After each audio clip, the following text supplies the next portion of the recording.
Right, morning, morning. What's up, guys? Sorry, just a bit late today. How's everybody? Everybody doing well? Hopefully, they're gonna join us soon. I was supposed to start the live stream about 10 minutes ago, but I started a bit late, actually, 10 minutes late. So, well done to me, right? But, anyways, we are here, so let's get going. Morning, Jay. Morning, Josh. How's it going, guys? Ready for the fresh start, Jay? What are you looking at? Let's get to your watch list first. Are you specifically looking for something other than the watch list we have?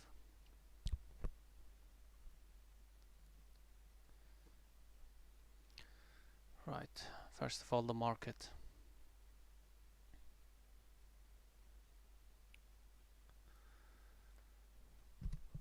Morning, Jessica.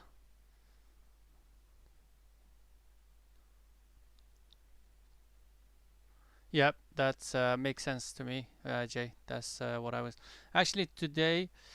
Um, for me, these are the watch lists. Obviously, we have to keep an eye on what has been doing well, what has been providing us some good opportunities, and also what's in play. Um, but ideally, you want to be concentrating a little bit towards the large caps this week because the volatility is clearly to that side, guys. What's up, James? Morning, Jess. So let's try to concentrate on those. That's why I still have Apple. I brought in PLTR, a Snap as well. So these are the different sort of watch list. The new watch list that I brought: Snap, Apple, and then I believe a few others as well, if I'm not mistaken. But anyways, that's the whole idea, guys. We want to make sure that if there is a volatility still active on SPY, we can capitalize on other bigger names. Um, so the list could be quite big when it comes to big names, but I just give you quite a few of those, so you can choose on your own. But that's the watch list, guys. SPY, quite a bit of volatility. It will bring in more if it starts to. At the moment, it's washing up towards. Sorry, it's bouncing towards 430s, and 431's holding. But it could be. I can't really tell which way it's gonna go or have an idea because I really thought yesterday was going to be a bounce day, like the Friday day. So today might be another bounce day as well. I'm leaning towards a little bit of a bounce because usually SPY doesn't continue to have red days back to back. That's only when something like panic happens in the market, some bad news, which I don't see at the moment. So I am a bit of a long biased again today towards the big caps. So if you're gonna short, make sure it's taking out these strong levels on SPY before you look into shorting bigger names. Let's do that. Jacob, morning, welcome. How's it going, mate? So that's the analysis on the SPY, quick one, and then we've got our gappers. Guys, USEG is gapped up to 6.2 from 4.8. Not much of a gap, but it's already fading off. So not interested. Sorry, it's not going to give me enough hours that I need. Zine. Yesterday was really. I really thought as well. I didn't trade it. Thank goodness I didn't trade it. Otherwise, I would have had quite a few losers. But this is why you can't really have a really strong bias on these things because there's a lot of games being played out here, guys. This should usually, when it comes to the history, should have faded off and tried to close the gap, but it didn't. So it's one of those things. You gotta go with what's happening right now. So let's not ignore the fact that whatever the case of the catalyst behind is, what it's doing is showing strength. So we can't ignore strength on the stocks. Now, if you're going to short it, make sure initial range that you want to have is 15 minutes. That's minimum, right? You want to have a range of at least 15 minutes. If not, maybe half an hour's range. Create a box like this if you can. Now once it starts to break that box, that's your confirmation, yes, it's actually trying to go and do that, or it breaks to the upside. So just waiting for the backside or the confirmation on these gappers would be, I think, ideal. Now in this one I'm looking at 3140, 3150s on Zine. Don't get me wrong, Zine might give us an opportunity for a really lovely short, but we gotta make sure we're not getting caught up in that initial chop. That's all I mean. So that's pretty much it, guys. 5 minutes to the open. I'm gonna do my ritual, which is to leave the leave the office and come back in 2 minutes with a coffee. So I will see you guys in a while.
So what are we looking at? Okay, let me just do final settings, final setups on the pre-market list. So we've got AMC, Lucid, could be that.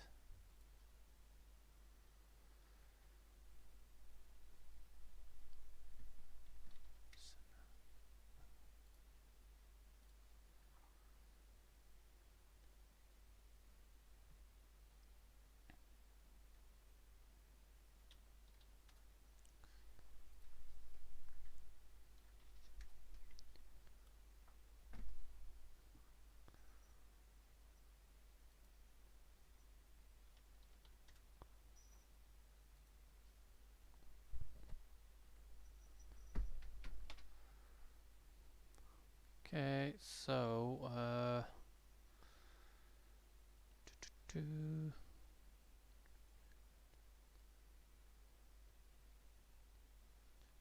where's my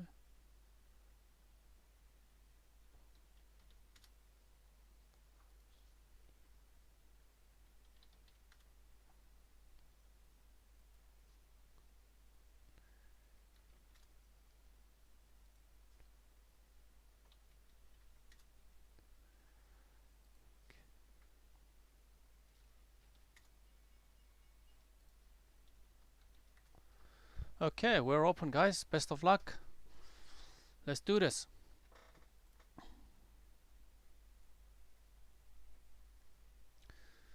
So Z, E, and E.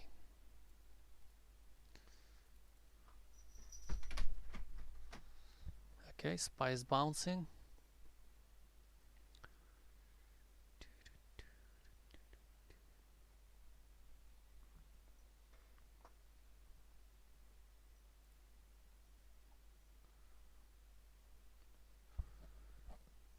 Wow, okay, PLTR is I am expecting a little bit of a PLTR bounce. Now, you know, if the SPY starts to trend higher, I think PLTR has a good chance for a bigger move to the upside.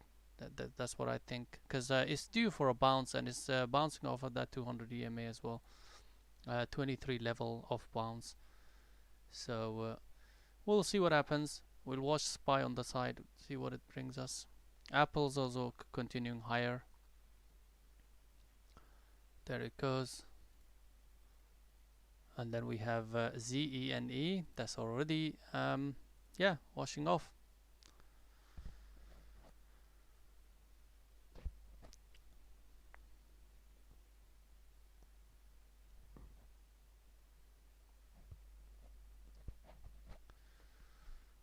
Right, so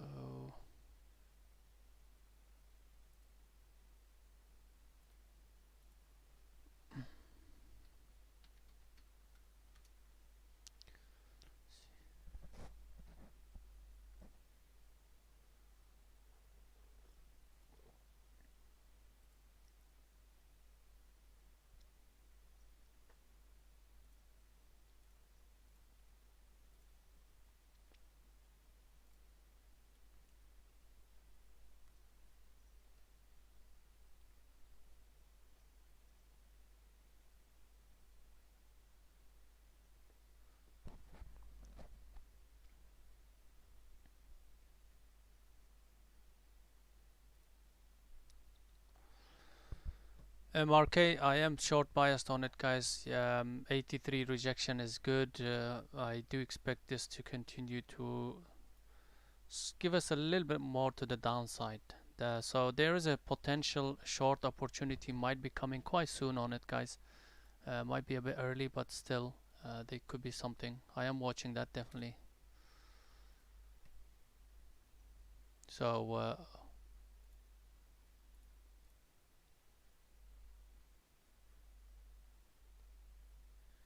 just waiting on what it does on this bounce.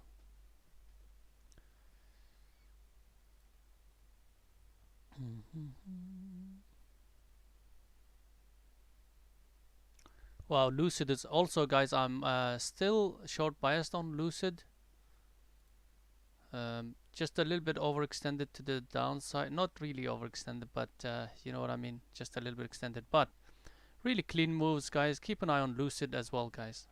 Lucid for a potential short. ZNE, I'm looking. I'll trade ZNE on the side, guys. Lucid. Okay.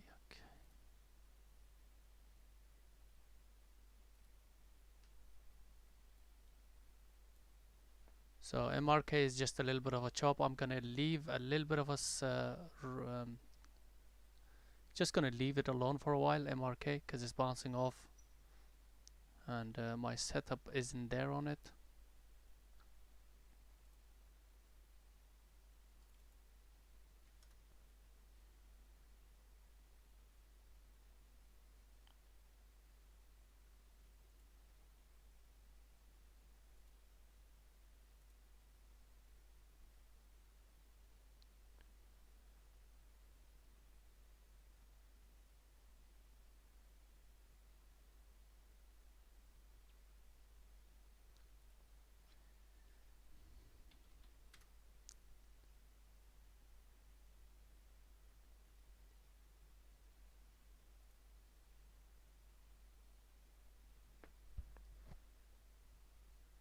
Okay, that 83 is being rejected again on MRK.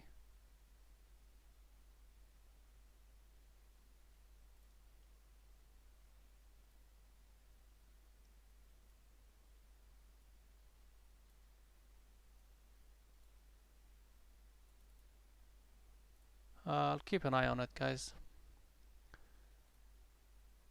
Lucid looks interesting for a possible short around 24.10s.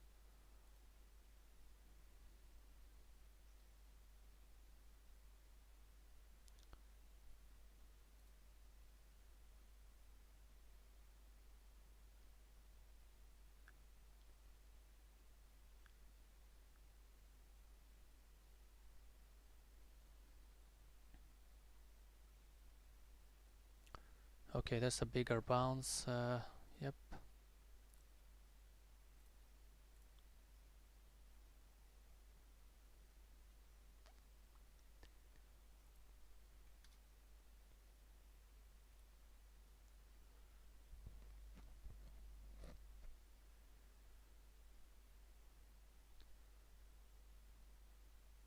So I've started on Lucid, guys. I've started on that rejection of 24.20s on this rejection here. My average is about 24.10s, guys. Sorry, just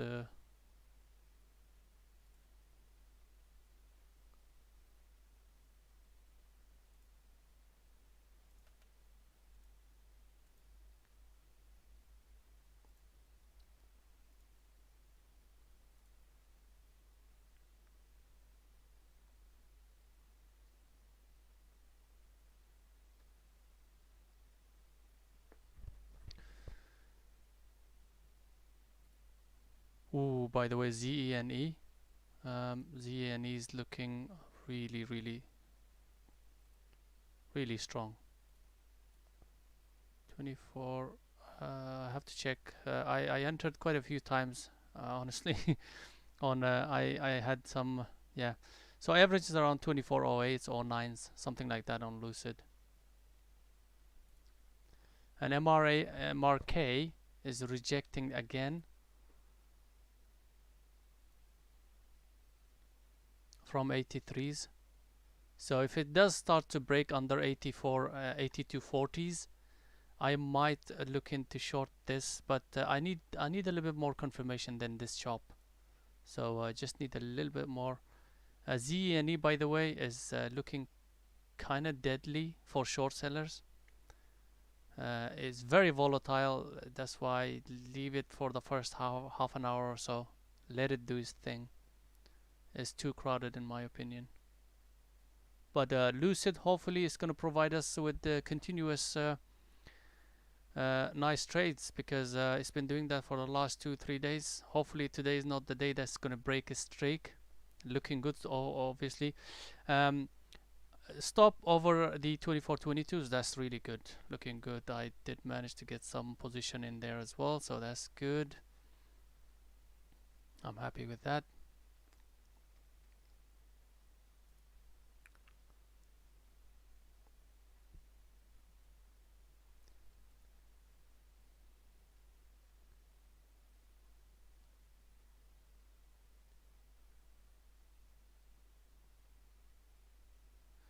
Right, that bounce is a little bit of a...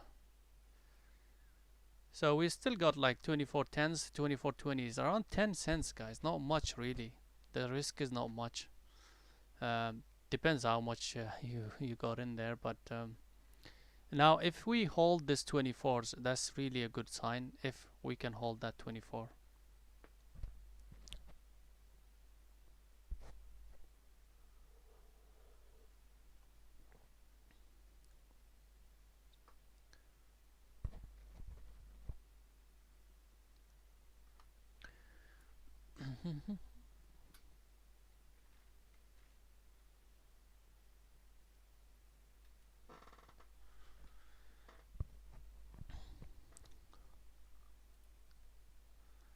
Right, so Lucid a bit slow for my liking.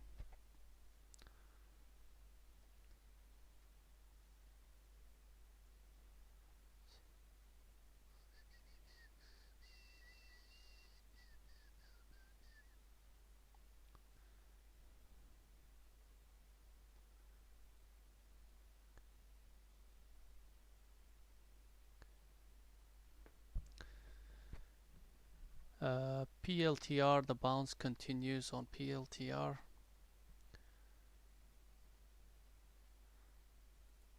Just not interested yet.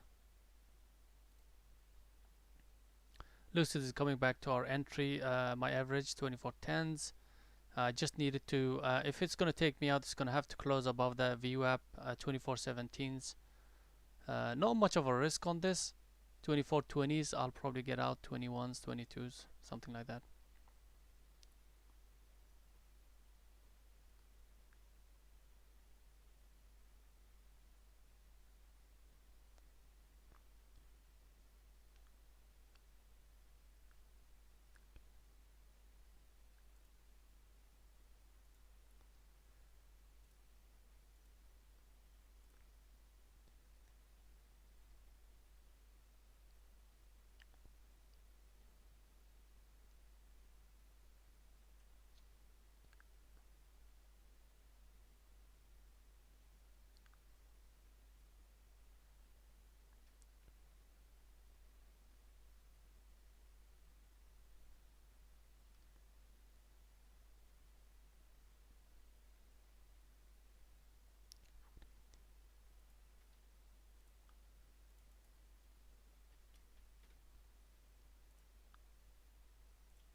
So Lucid is quite slow. It might be going into that chop zone today because it's been trending quite a bit. The volume is kind of okay for the past few days, but it might be dying down as well. Just gotta be careful on that, guys.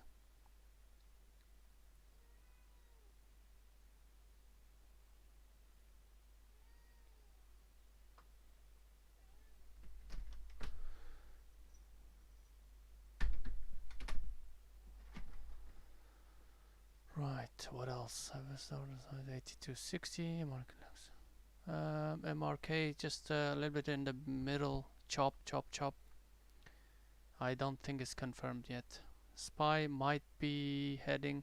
I really can't tell with the SPY. If it starts to head down, that's again gonna be a really bad sign for these big names.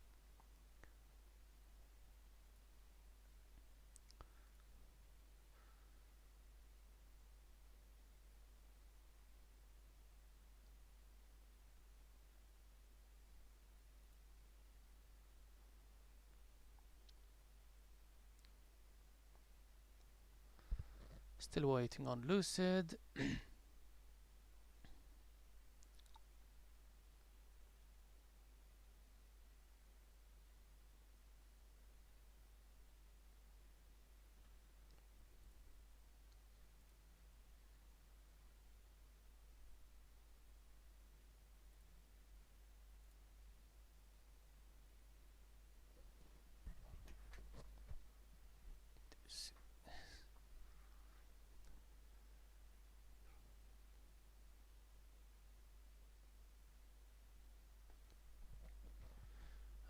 There's a nice little entry, I think, on SPY. I might try that, guys. Although I really expect the SPY to bounce, but there's a short here. Maybe a bit late now, but there was a short there.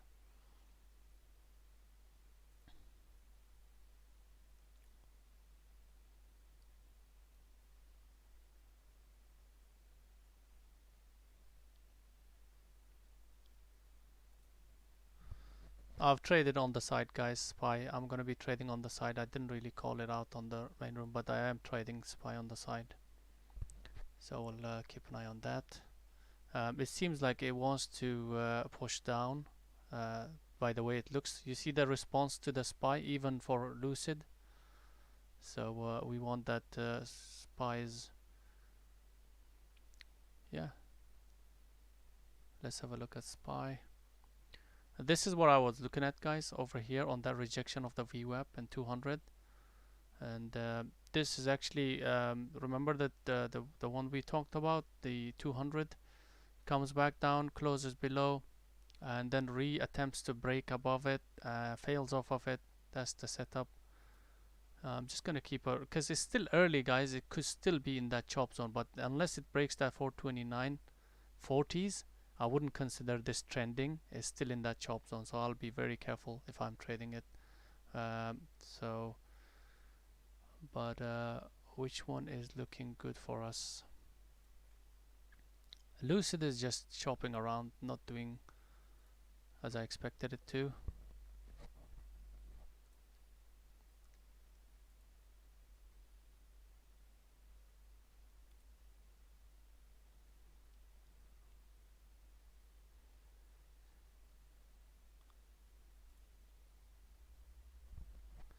Just too slow. I'm gonna keep an eye on the Lucid on the side, guys. Definitely looking at this 24 on the break of 24.18s. That's where the exit is.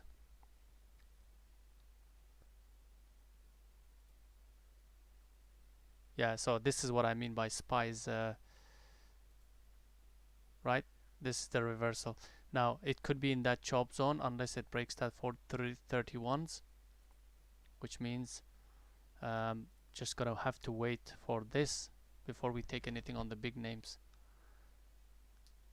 That Lucid is also trying to respond to SPY.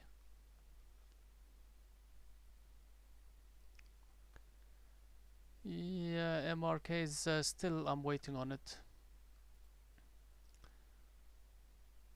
Still in that chop zone, I think. Let me have a look at that actually. Could be a nice short here actually. It's still early.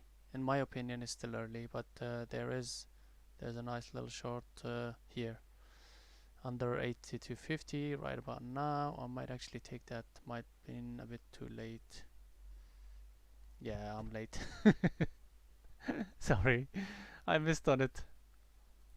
MRK, yeah, the short was here. 82.50 is right here with a stop over 82.65s, something like that.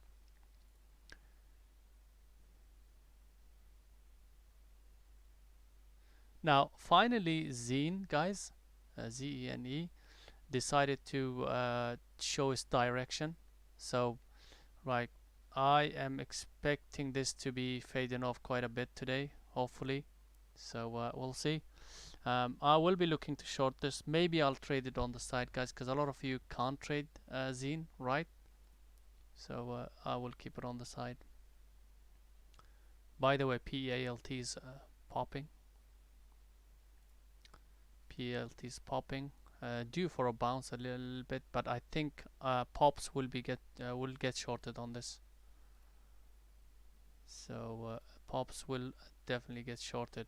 It's not gonna go much unless it brings massive volume. This is no good.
Yeah.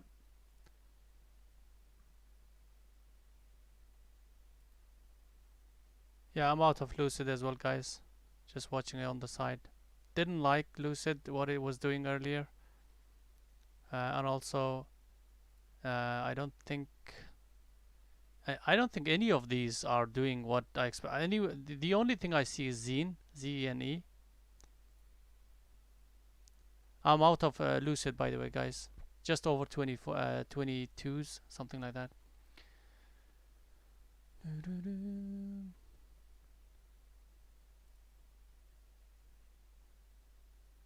Yeah, and even this 150s, 31s, yeah.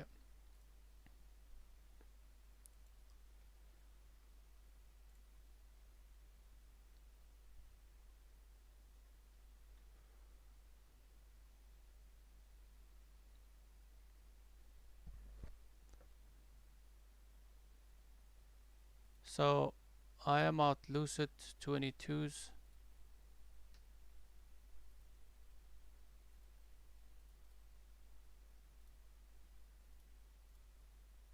Just gave it enough room. For me, it's okay. I wanted to give it enough room because of the risk that I took, only 12 cents, which is fine for lucid. By the way, when it does move, it moves. You know that, guys. So I don't mind giving few losers on this to catch that move. But I think today it might be a little bit of a bounce day if it starts to take out the highs.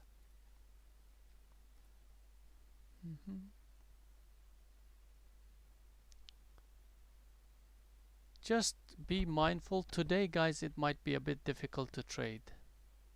That's all I'm gonna say, especially on these names that we have.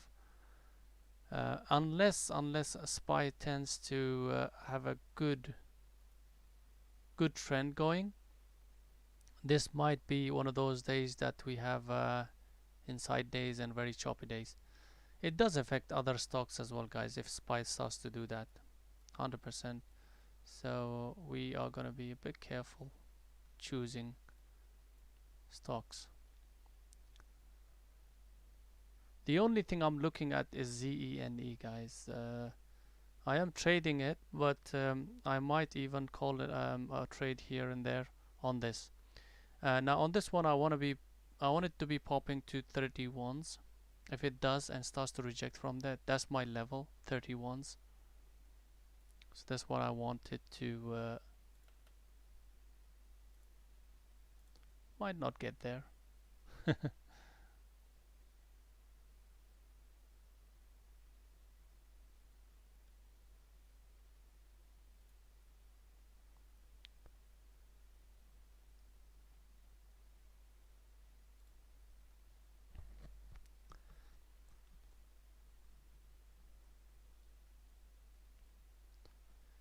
PALT, yeah. Not really. PALT I don't expect it to be, as I mentioned earlier. Look at this price action. There's no volume. There's liquidity is gone on it. The interest is gone. So for it to be popping and doing a squeeze, it needs a lot of power behind it today, especially because a lot of is SSR on. Yes, that's gonna make it pop a bit more, but I just don't expect too much from it after all this. This is like a quiet or a calm after the storm thing, right? The storm is already hit, guys, on this, and it's just after effects. However, Lucid looks like a possible long, to be honest. I'm kind of interested in longs on Lucid because that 24 held 24.22 holding. Yep, that's what I mean. Like I'm kind of interested in because it's the inverse of that our 200 EMA strategy. It's broken above it. Now it's trending higher.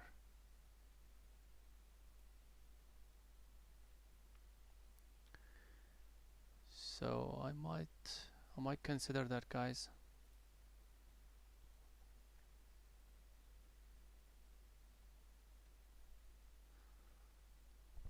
Okay, I'm trying.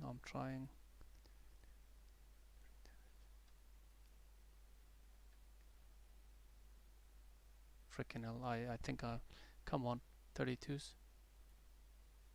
Give me 32s.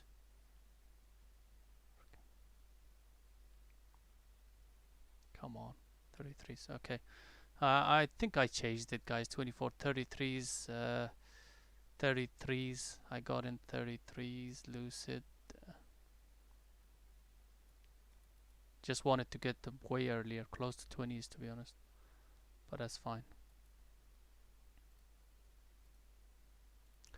So lucid long 2433s, and see what whether the continuations happens. The stop is if you are aggressive on it, you can put it under 2420s. Very small risk, but I'm gonna trail my stop under VWAP to give it more room.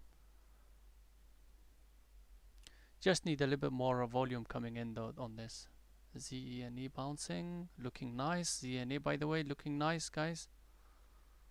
I might short. I'm looking to short ZENA. I'm not gonna say where I shorted from, but that's fine. 31s is an area where we should be keeping an eye on it, guys. Yep, MRK is trying to make up its mind. That's what it's doing. Trying to make up its mind. I am gonna. There you go. It's bouncing again on the rejection of 31. Could be. What's the volume like?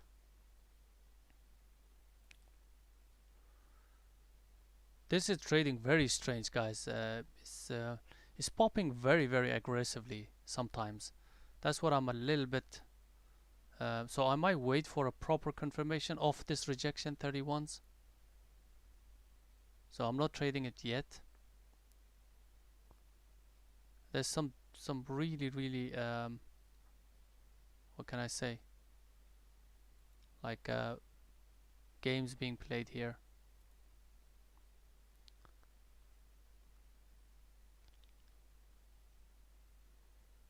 Right, Lucid is just coming back to its original. So this might be a chop, guys, on Lucid. Just watching it off reversal of this VWAP as well, guys, the ZENE. I don't mind shorting it off the reversal, but I need a little bit more confirmation than this. Just need a little bit more.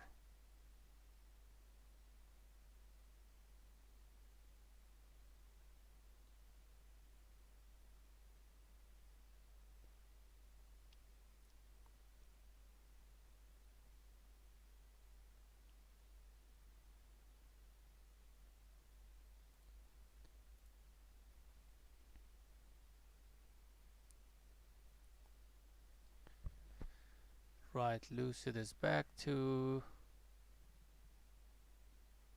under 30s. Let's see if that 20s hold, if that 20 holds or not. If it doesn't, then this could just be going into that chop zone. Fine.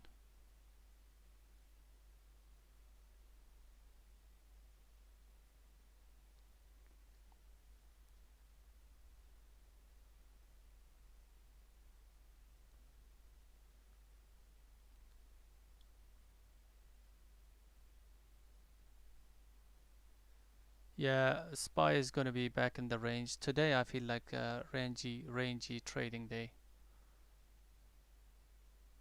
So I'm gonna try. Well, no, I'm not gonna try. I was gonna try. What's the name? Zenon. It looks like it doesn't want to let me try. That's fine.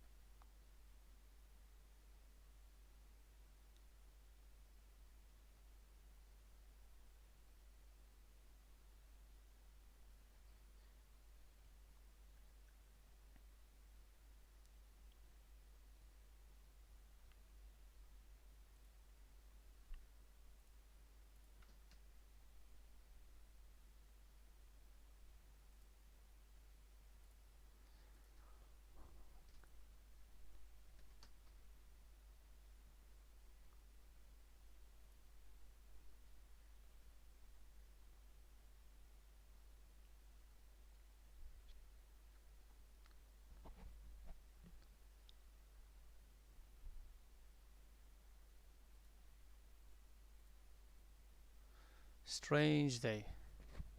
Very slow.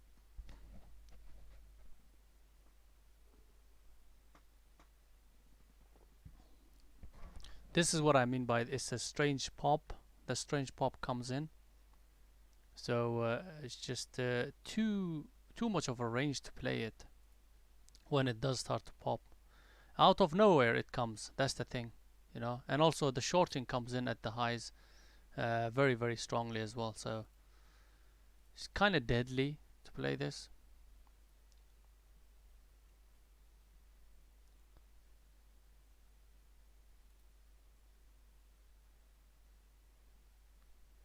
Right, Lucid is still stuck there. Might have some more continuation. SPY is bouncing up, so this should follow a little bit. This should have a little bit of continuation. If it doesn't, then we're just gonna leave it alone, Lucid, because it might be a dead stock.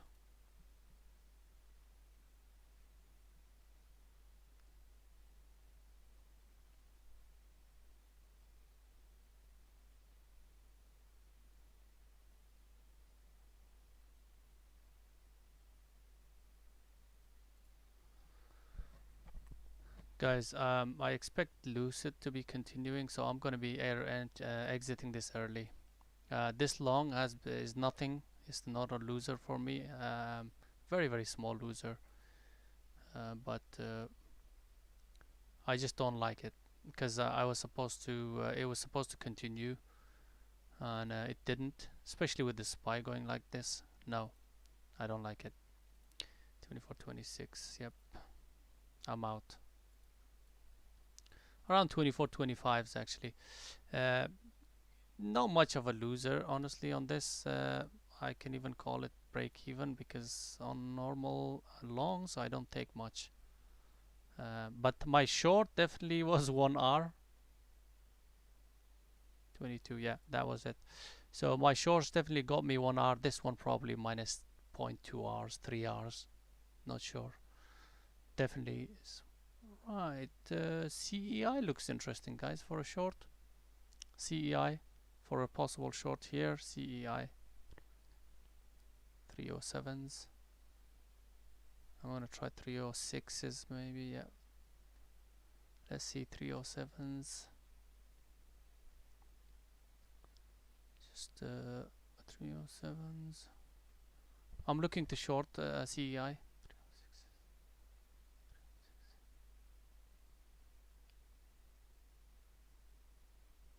Just that 306 is holding. It drops and then comes back in.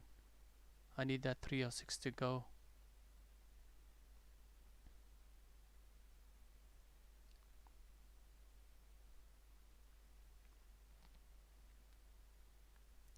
Yeah, I need that 306 to go.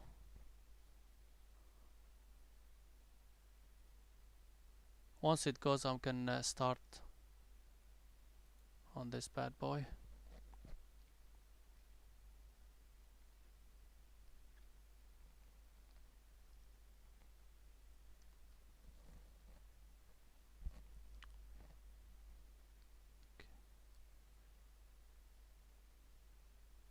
So it's getting taken out.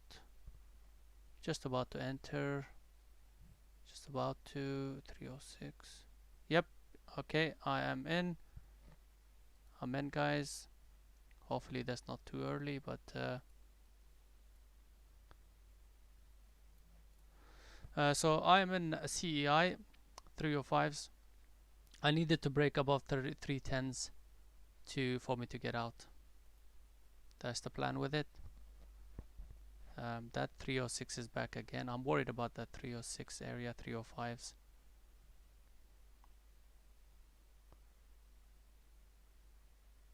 Might have been a bit early on this.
Yeah, quite slow CEI.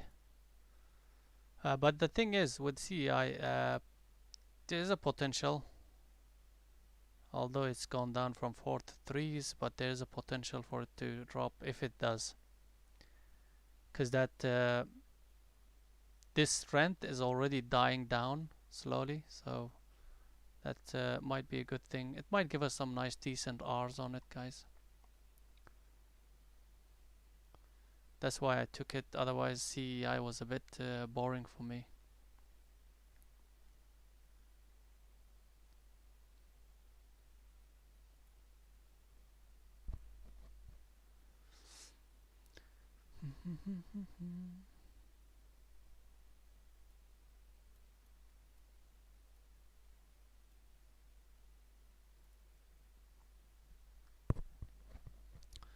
So far so good, I would say, but too boring.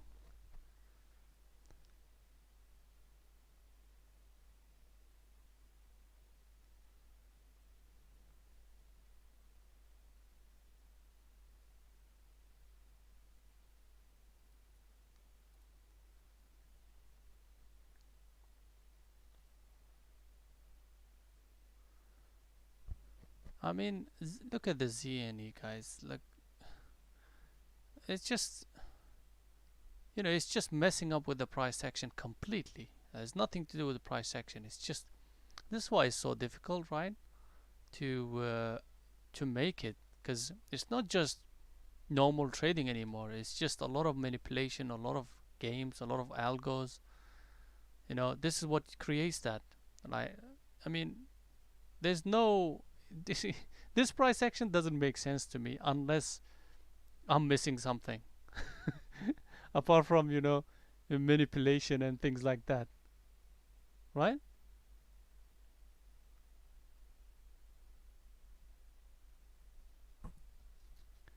There it goes, Andrew. All right, there it goes. Andrew, you should mention that before.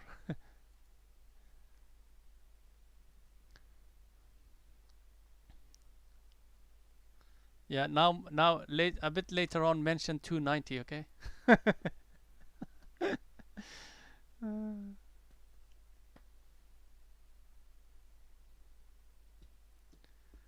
Yeah, that's what I meant by zine, guys. Just wait around. Don't just get chopped in this bloody. I mean, if you can avoid it, having a look at this, I really want to avoid it on the side. But I'm also keeping an eye on just in case if it decides to really give up. I really thought over here, I almost pulled the trigger here. But looking at this, it was really, really behaving very strangely. You know, it just wasn't really. I normally don't see this sort of price action. Um, it drops and pops for like just crazy sort of range, and then starts to drop again. And finally, you think that it's actually made up its mind. It wants to go down. It just pops again to the same level. It just doesn't make sense to me. Simple as that. So if it doesn't make sense, just leave it alone. You don't have an edge there. I don't.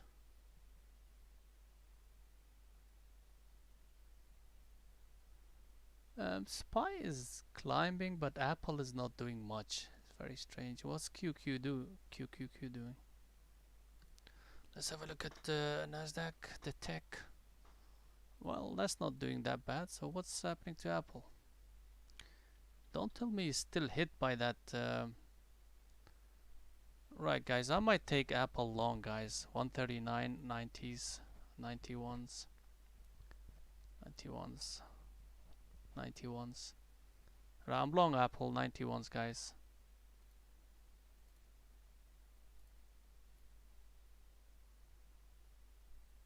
91s. My stop is under that, under this recent low here.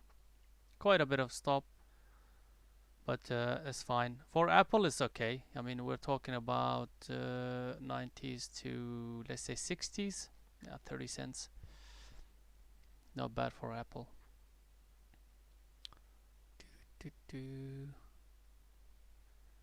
So long apple right over just before 132. Sorry, 140. Might have been a little bit early.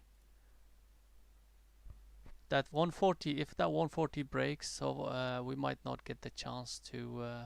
That's why I took it a bit early. I might even add if it does give me a chance. You know, on these longs, I do leave some room for some ads as well. What the hell?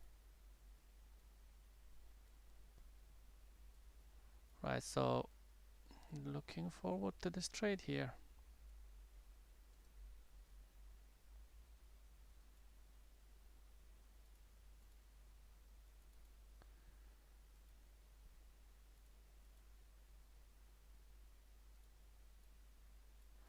Yep. Right, so Lucid is trying to attack that high again. I think this time around it has more volume, so this might be something that it does. No, no. I really need that volume to be very consistent now. I thought it did. On my other chart, it looked a bit alright. Open, guys. Open. Just a bit illiquid, but there was a short here. I'm gonna leave it alone for the moment.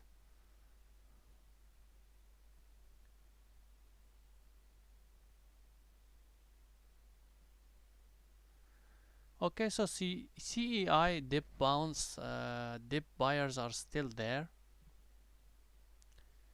CEI dip buyers are still there, so that's what's worrying on this trade.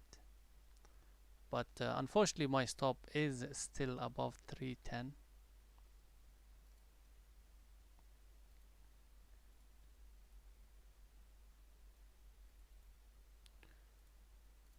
Boom, boom.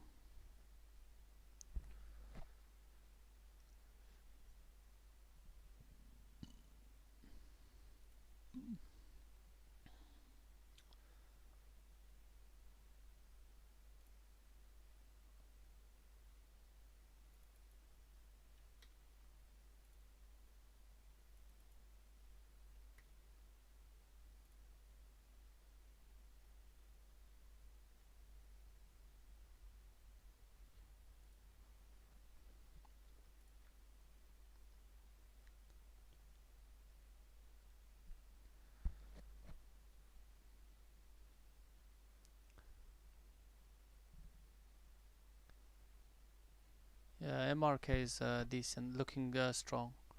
It wants to break that high, isn't it? MRK looks to...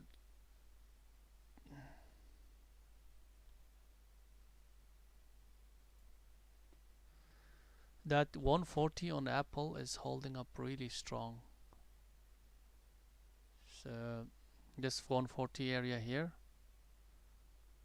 But I'm gonna give it some room, guys. It needs to come out of this range. If it does, then it might actually start the trend. So that's what I'm hoping for. Might even start to add over 140 if it starts to hang around. Doo -doo -doo.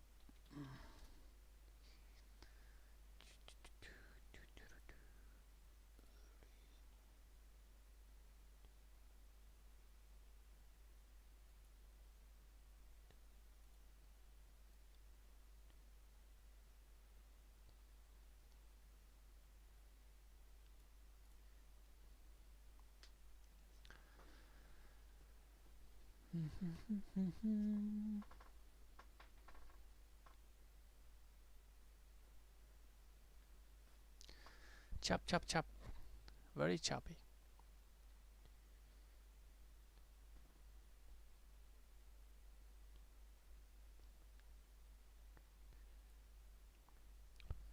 Yeah, I'm planning to add over 140 if it starts to hang over it.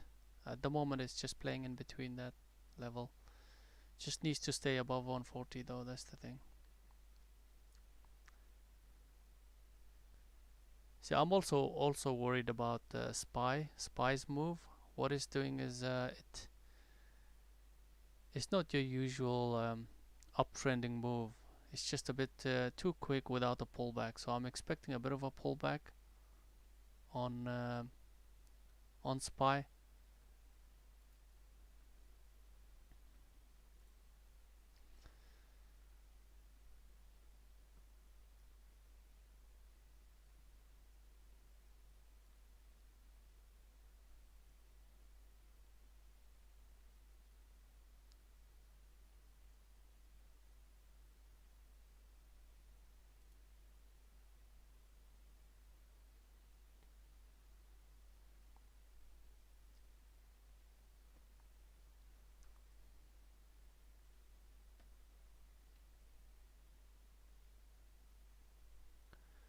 Yeah, this is on Apple. It's just range bound at the moment.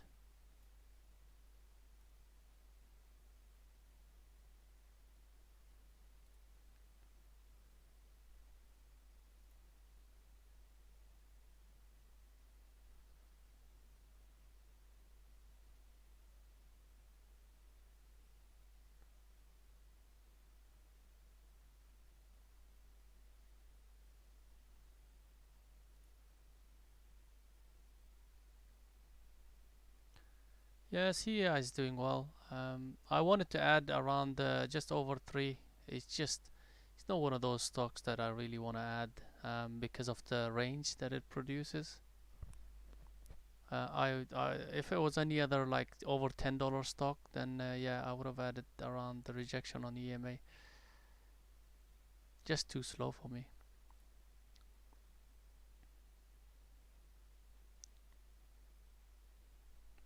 CEI, where's your stop at?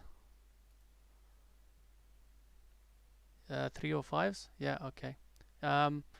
Yes, a bit of a premature, but that could be a better stop in my opinion, because it's already created that rejection from that 303 area. Now, if it shouldn't come back to it.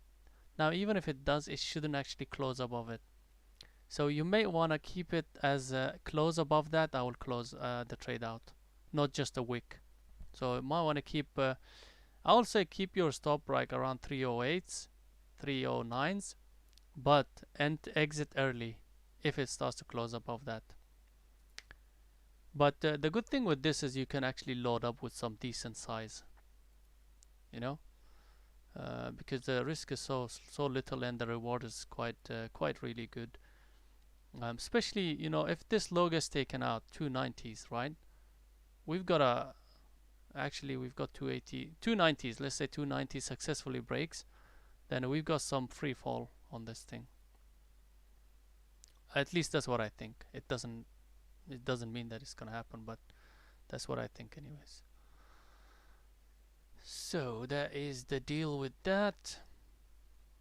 Guys, I might exit. I'm gonna leave Apple, but because I don't have a lot, if you took some decent size there, I'm gonna exit. I would exit, but the fact that I took very small amount of shares for me to add over for 140, I'm gonna keep it the way it is. If it takes me out, it takes me out. Oh, CEI baby, come on CEs, chill, take it easy, bro. You gotta chill for a second before you go down. Let me take some.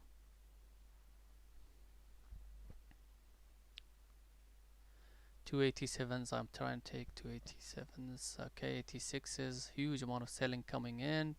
87s. Okay, 87s, guys. I took some out.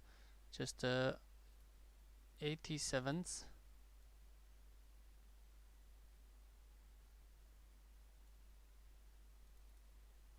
Do do do do.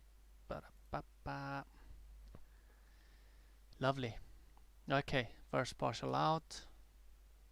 Not too shabby.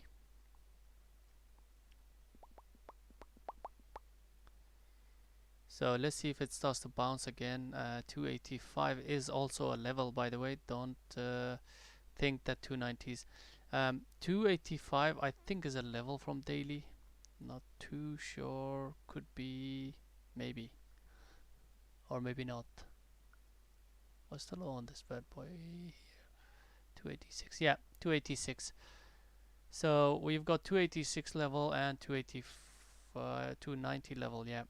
So let's consider this zone as our level.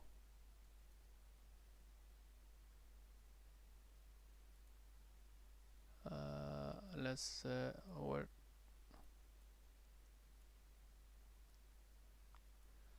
so that's our level. It needs to break that, guys. If it doesn't, then we can be a bit careful on our stop now.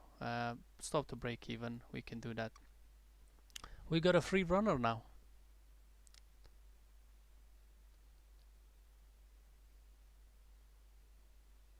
1-to-1 is basically your risk to reward. If you're risking 1, you're targeting 1. That's what it means. Usually in my stream you will hear 1-to-5. Risk 1 to get 5. That's what I like to hear.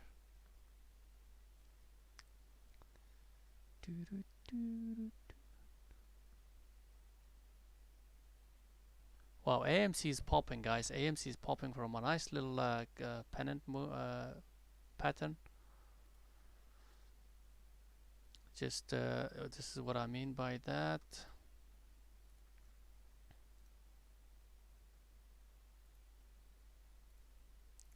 So quite a decent move up.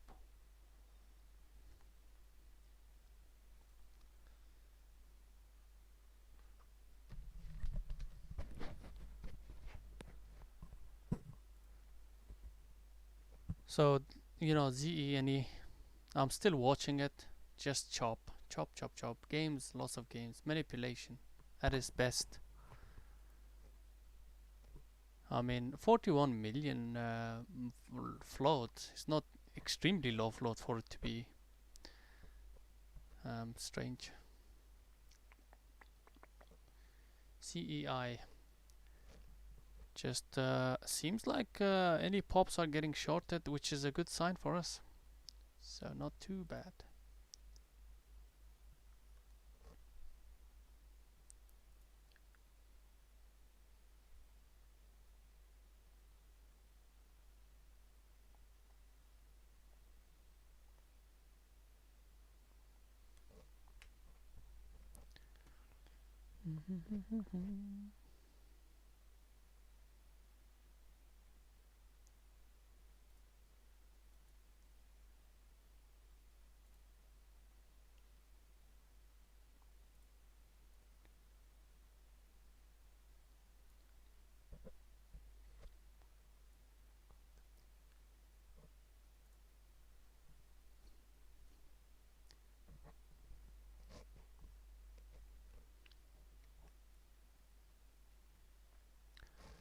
Yeah, just free runner.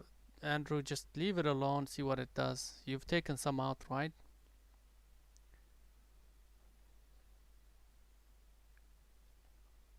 Yeah, I'll recommend trade zero. That's the only better option out there, honestly, especially when it comes to shorting. There's not many other choices that are better than them. So trade zero. If you're in the UK, I have some deal with them. So if you want, I can. I think I might have posted in my Discord. You do get some. I think, if I'm not mistaken, on the commissions, some deals on the commissions, and also on the pro platform. The co-stars. There's a discount for us basically for YB Trading Crew. So just if you're really interested, use that link. I use it myself, Trade Zero. So far, it's okay. It's not one of those the best platform or best. The execution is quite good. Don't get me wrong. It's actually really relatively better than most out there. And the short locates are quite good as well.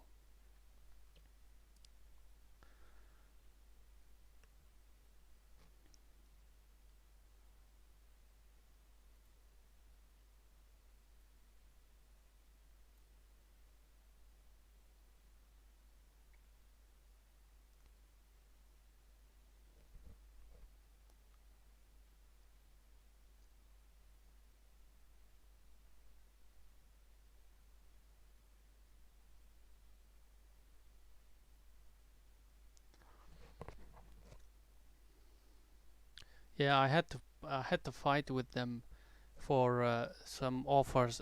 I'm not really happy with the offer that they gave me, because I'm just being genuinely honest. There's not many options out there. I hope one day there will be, especially for small account and outside of UK. Sorry, outside of US. But at the moment, as it stands, they are one of the best choices for small account. But having said that, I really try to get decent commissions discount for us. Uh, they really wouldn't budge on the discount on the commissions. But to be honest, if you're trading with them, if you're a bit more of a adding liquidity kind of guy, you wouldn't be paying a lot of commissions anyways. But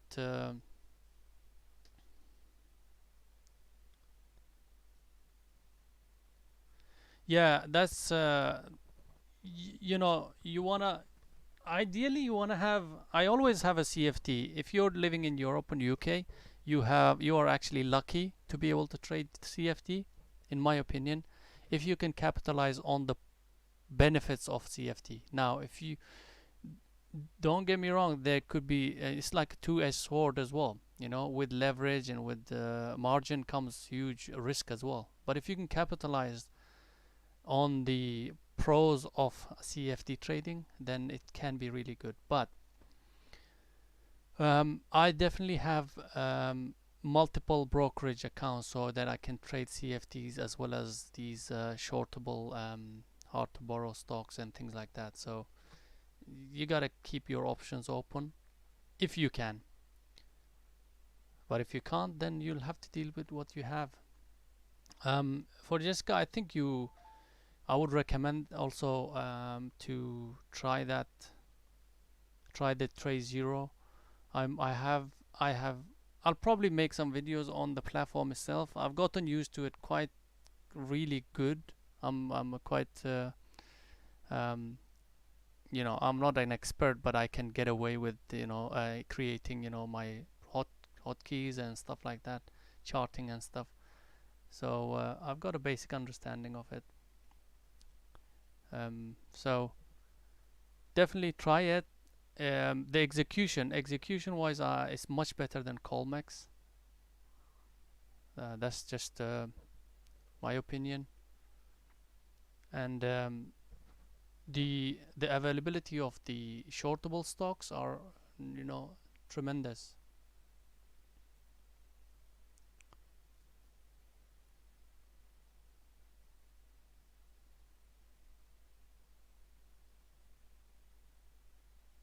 So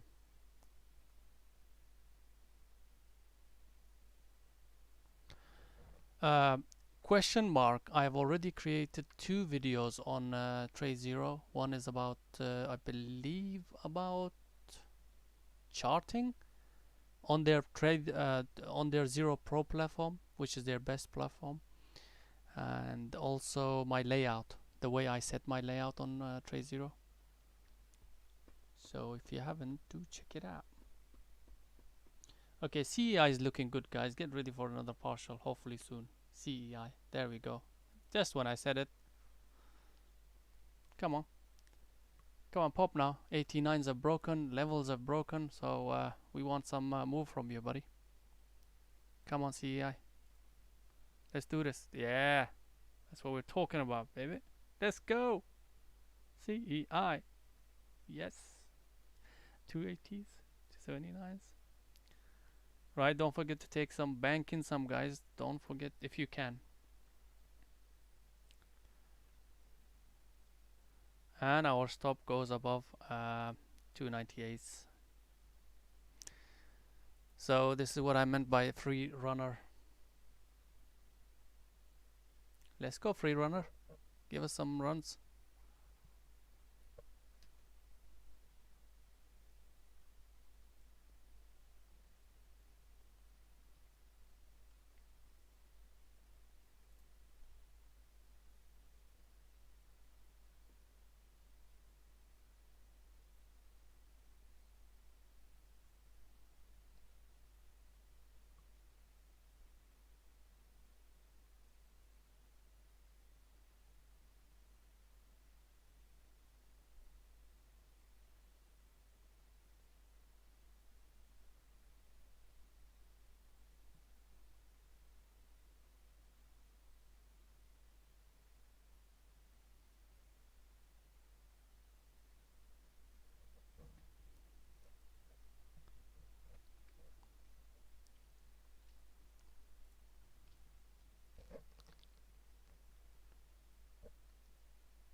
Yeah, you can. You will have to. What you want to do is you. So here's how it works. If you're from UK, this is what I've tried, anyways. You want to have an account which is borderless account, bank account with a USD currency based off of USD currency, right? Once you do that, then what you want to do is you transfer the money um, in pounds to your USD account. TransferWise is the best one, I would say. I think it's TransferWise. Now it's Wise, I think. So once you do that, you just transfer that USD to Trade Zero. But I think the best bank account that I've seen to give good rates are online banking like Starling. CEI. Let's do this. 270s. Ooh, 271s. 270. Ooh, 70s. Okay, some out to its 270s, guys.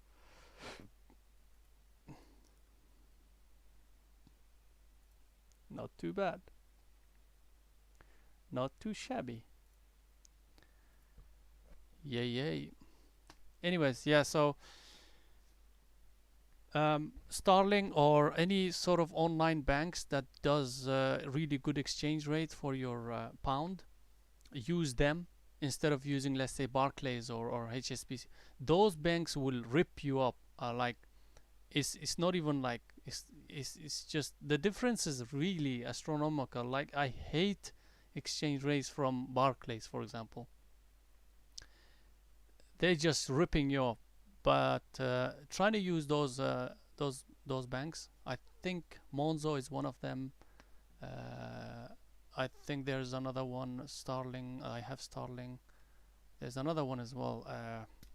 Forgot the name. It could be Revolut, something like that. So try one of those. They do give really, really decent exchange rates, right? So don't pay those banks, those assholes, extra money that you you're already paying them enough. Sorry, anybody who's working in the banks, sorry, you're not gonna like this stream, so I might as well. I'm just honest. Yeah, they're all the same. It's not even about the commissions. It's just the exchange rate itself is just a daylight robbery, in my opinion, from those big banks.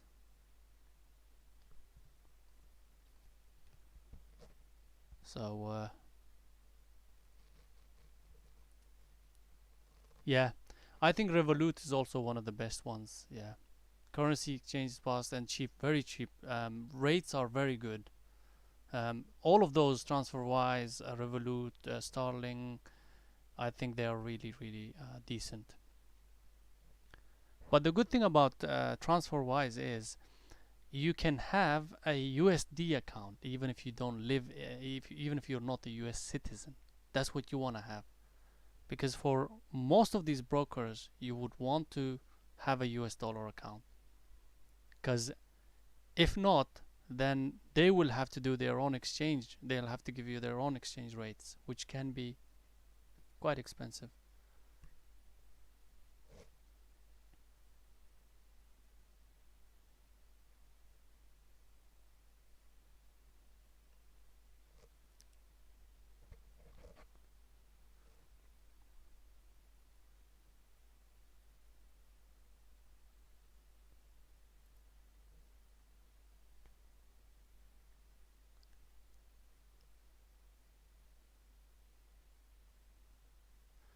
Just remember, Jessica, it's $3 per trade round trip.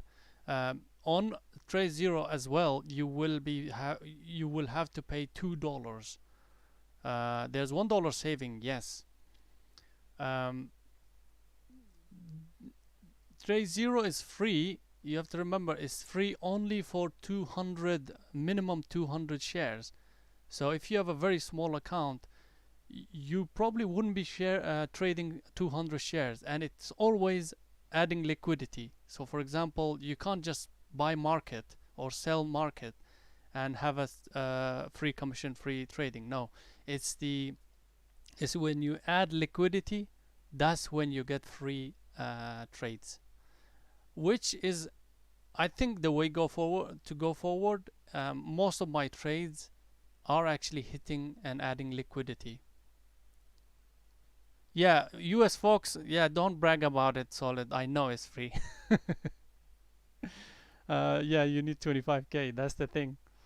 But also 20, there's a lot of benefits of being a US citizen as well. I think, for example, TO, what's the name? TD Ameritrade offers free trading, which means you can hit the market and it's free. That's amazing. But for us, um, I think even Trade Zero, you can actually do that and get away with free trading.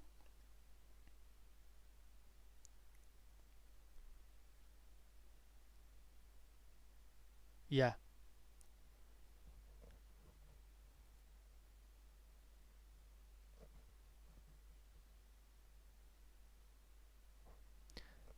yeah, Josh. Lightspeed, I agree. It's better platforms and brokers out there. Yeah, but like if you have a small account and living in outside US, you don't have many choices, to be honest. You gotta just live with what you have. Yeah, I agree. I agree.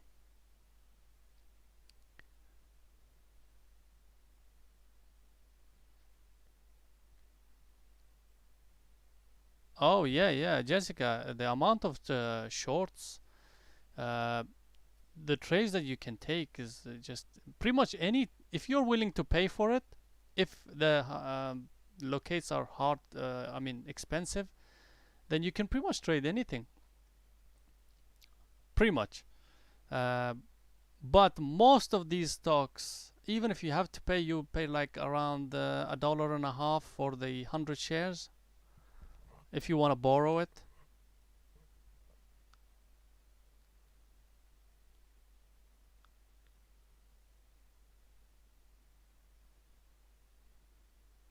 Yep, that's the plan, right?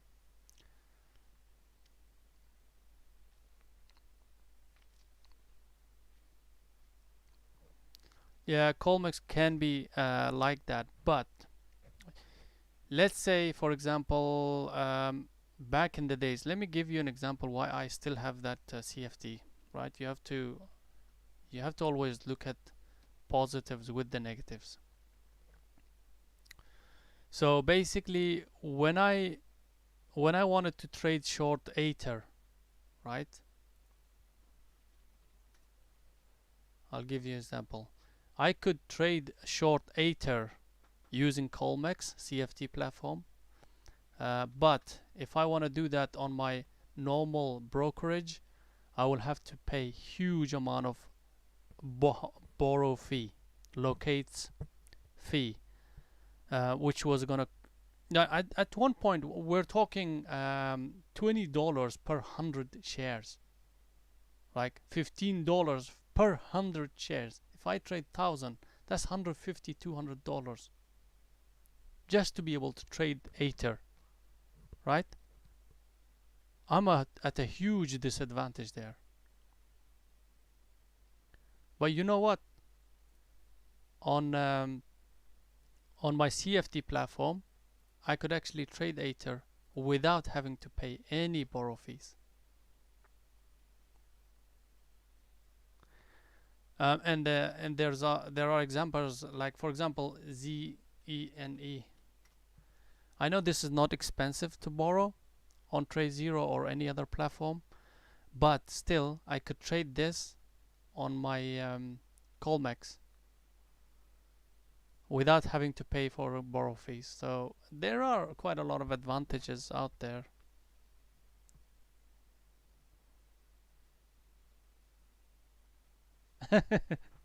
Yeah, I'm not saying you should do that, but what I mean is it's good to have that choice. The way I trade, I like to have the choice to be able to trade. Yeah, it's stupid. I did mention this is stupid. Yeah, the way it's trading is just doesn't make sense. So try to not make sense out of it. If something doesn't make sense, leave it alone. I don't know why I have it here. I shouldn't be having it. Ooh, UCEG is somehow popping, guys. UCEG.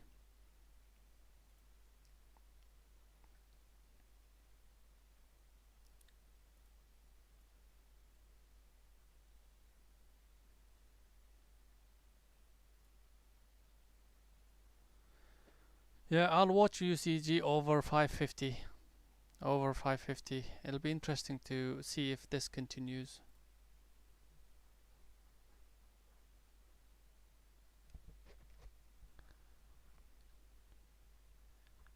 IB is good. I have IB, but the problem with them is also the short locates. Hard to borrow stocks are non-existent.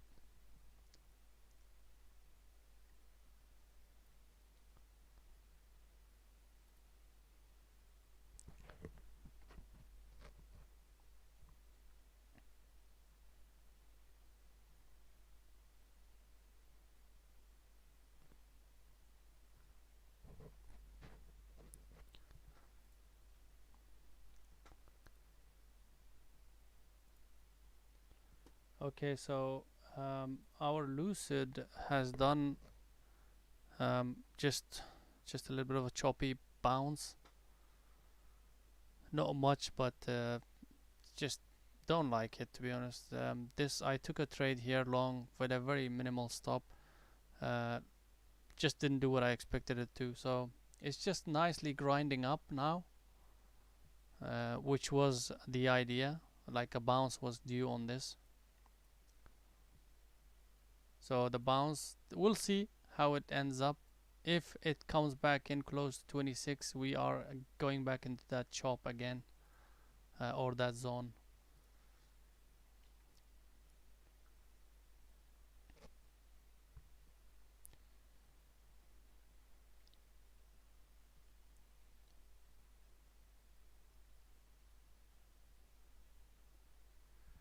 Yeah, that's the idea, Andrew. There will be losers, there will be winners, but as long as your winners are bigger than your losers, that's the step forward. That's how you wanna carry on.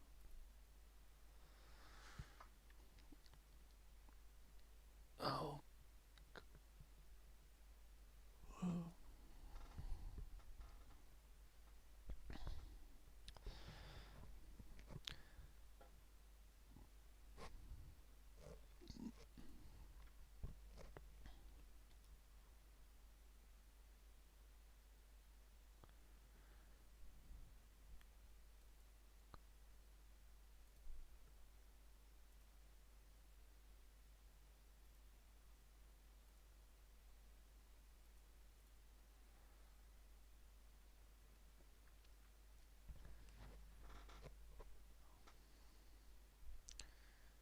really slow day today, guys. Apart from CEI, which puts me in an okay position. Not a great situation or position, but okay. Apart from that, just sleeping, everything.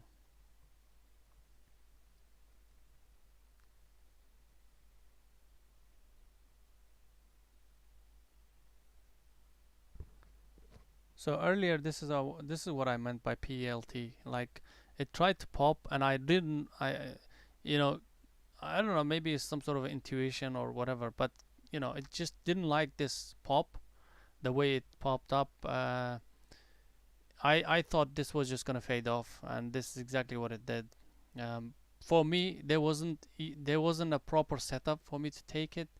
It was just one of those intuition. Just uh, PAL requires huge amount of power behind it to actually lift it from this sort of move. So it's just slowly drifting and dying down. Now, for it to bounce, I think it will require tremendous amount of volume coming into it.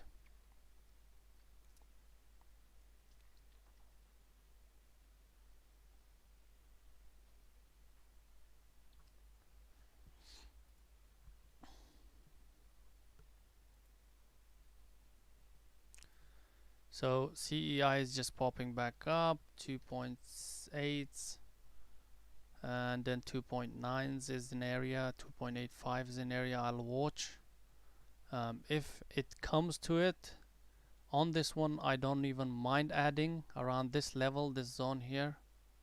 So I don't really mind adding, as long as that's gonna hold.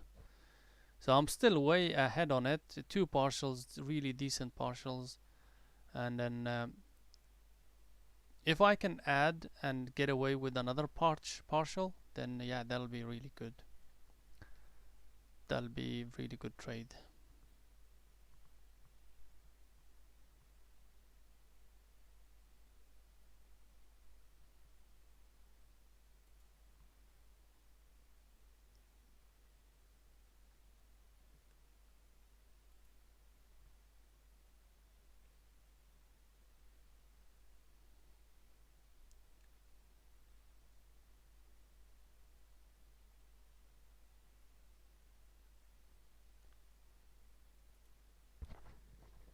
Yeah. Yeah, I agree. Thank goodness I don't have to call them a lot. I barely trade. I usually I do my options and everything. No day trading on it though. It's just that their platform is horrible as well, I think, for day traders. But for investors, maybe.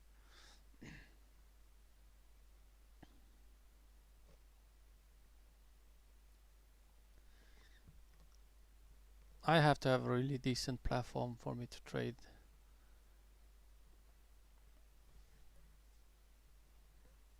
I really like Dash Trader Pro or anything that looks like it. And Trade Zero's platform looks more or less like them, but Trade Zero's charting is not great. They could do better.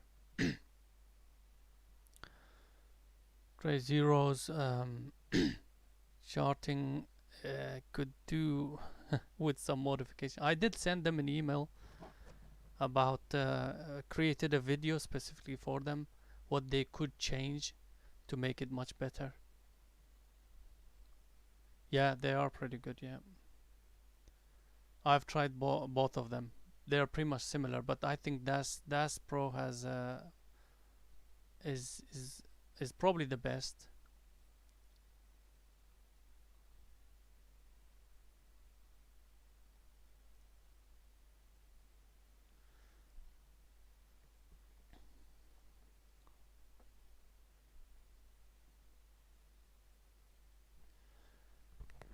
Right.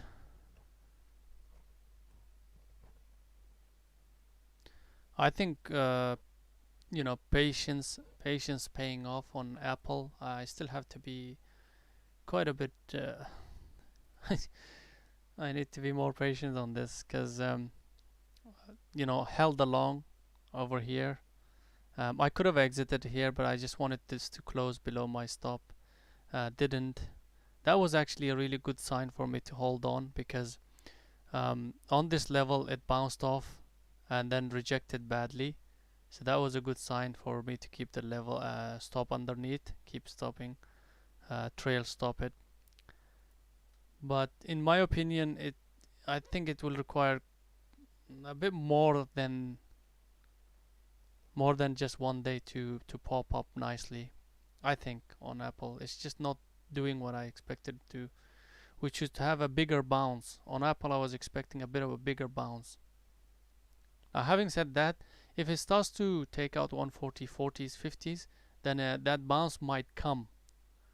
So this could be the start of hopefully a good move on Apple. My stop still is under this, unfortunately, because it's a bigger picture stock, and the stop is not much anyways. 39, so around 35 cents for Apple stock is okay. I can handle that. I might even swing it, guys. Might be a decent time to swing it because I have pretty much bought it kind of like at the lows of this whole move. So depends on how it finishes before the close. I might even swing this.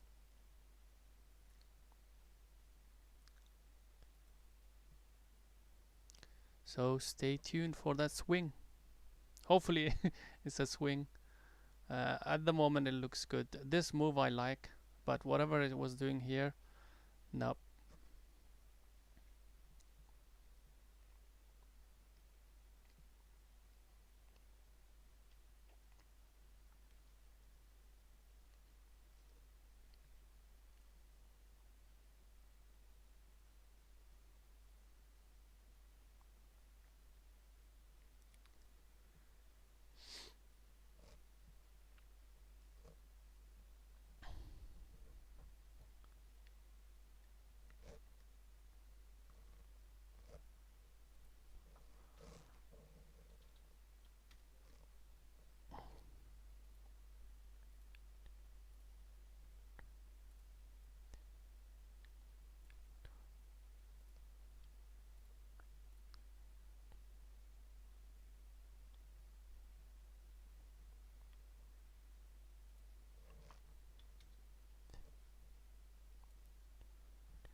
Right guys, I'm thinking of shorting MRK.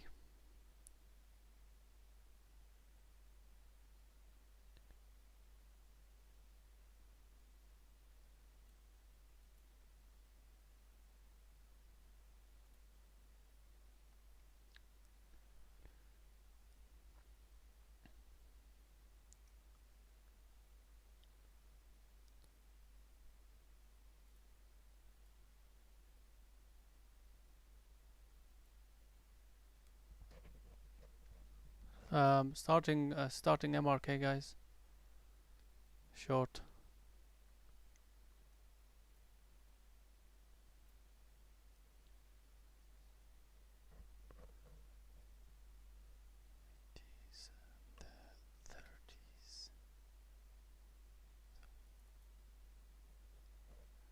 Where is it?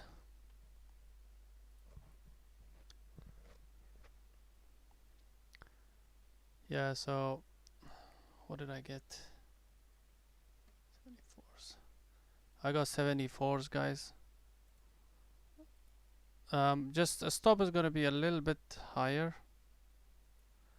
On the break of if it starts to break above a 20 EMA and starts to hold, that's what exit will be. So close to 83s, I think. So we'll see.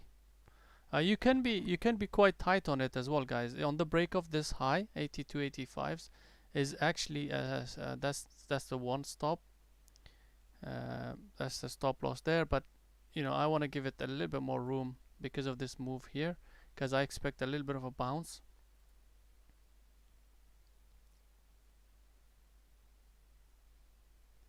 Okay, Apple.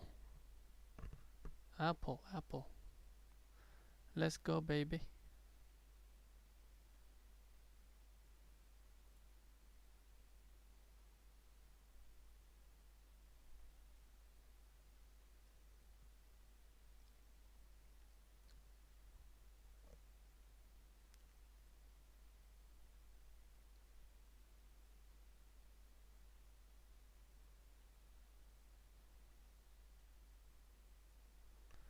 Go, Apple. Just when I said I wasn't expecting too much from Apple, and yeah, that bounce might be coming. Beautiful. Looking quite decent now.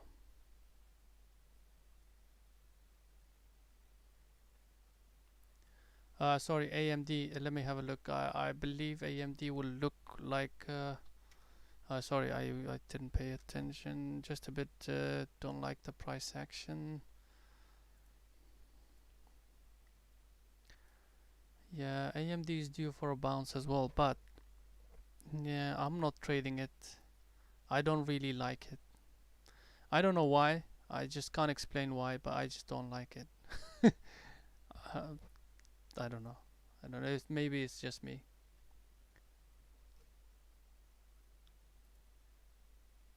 Cause okay, this might be it. Okay, here comes the reason behind it. Cause sometimes I can't explain. Cause It's probably intuition thing, but have a look at the price movement here. uh, it's like hesitant, like I want to go up, but I'm too lazy, like I just don't want to do it, maybe tomorrow, you know. It looks like me when I binge watch something on Netflix, and if I have to do something, it looks like that. So I mean, not exciting for me. Whereas, this is more exciting, right?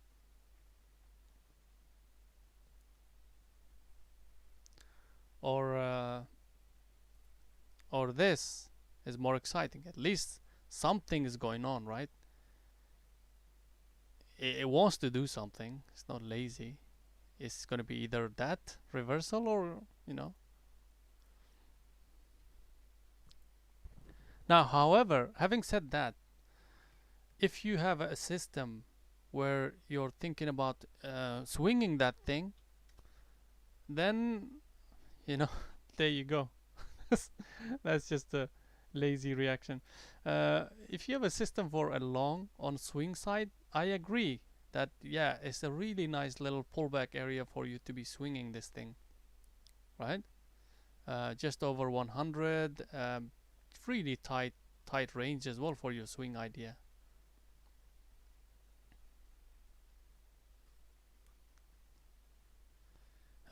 MRK is taking too long, guys. I just might exit it a bit early. I might actually stick to the really tight stop there on MRK instead of letting it go all the way to 83s. I might stick to here. In that case, I haven't gone in all full position. Then I guess that's fine. I might be able to put more if it does drop.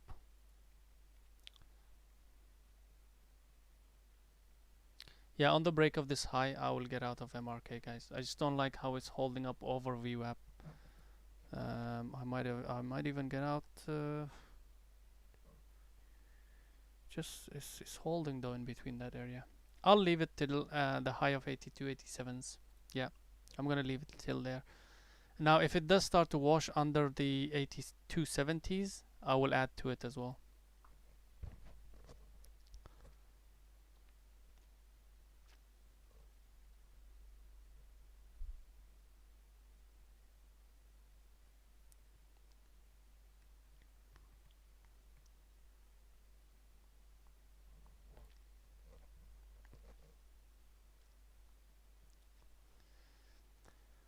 Right, what else are we looking at? Nothing?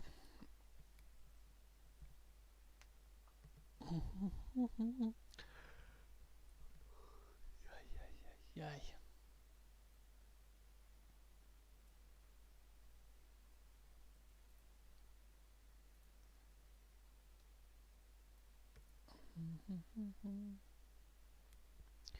Yeah, see, this is what I mean on MRK. Just the volume is not there.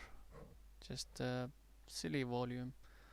But just gonna wait for it to close now on this. I want to see how it closes, this one, this bar.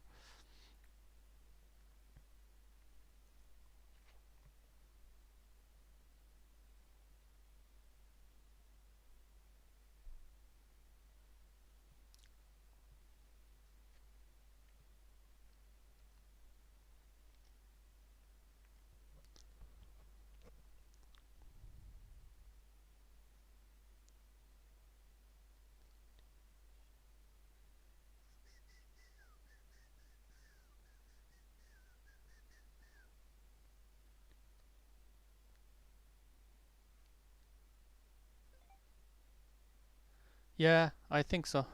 I agree.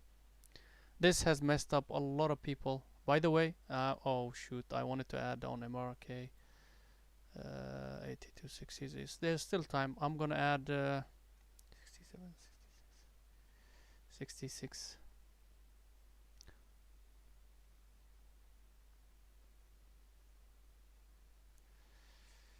Yeah, I might have been chasing it, guys, but that's fine. Around 66. I've added a 66 because I know my risk is a bit tight now. Over the break of 82, 87s, I'll be out. Um, just might have added it. So I'm on full position here because of this add, but my risk is tight. My original risk for this one was over like close to 83s basically, but now that this is rejection is coming in from this level here, I can rely on that level to be my stop.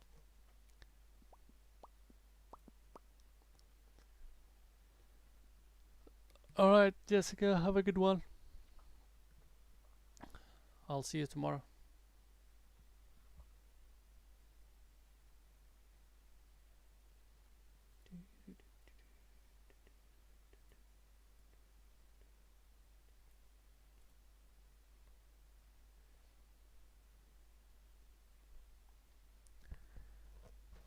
With this bloody ZENE, right? It's I think it's messed up a lot of traders today. A lot of traders, and it'll be interesting to see what we get today.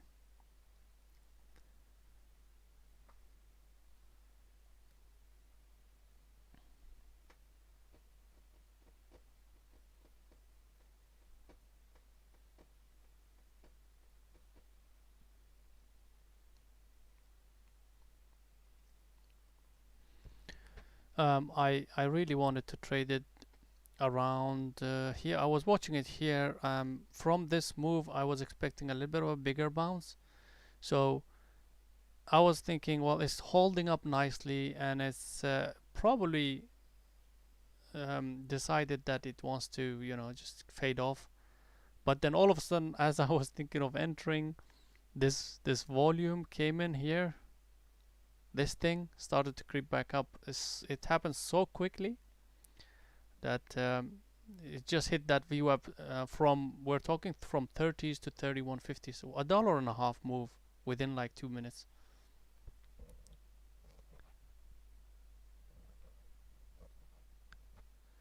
Yeah, it's not even that, right?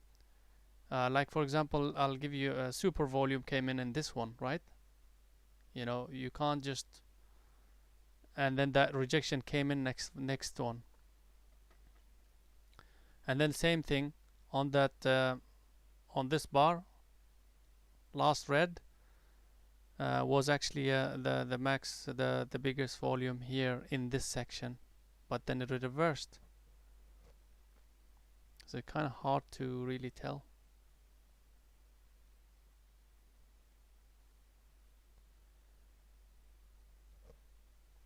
Yeah, on a MRK is very strange. It's just waiting on it to either take me out or just do something.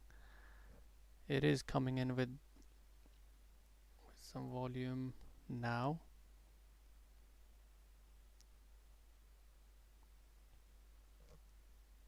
Yeah, I think if this holds, this area holds, it will mean that the high volume is bringing in more sellers, but that could also mean that it's bringing more buyers. It hasn't confirmed yet though.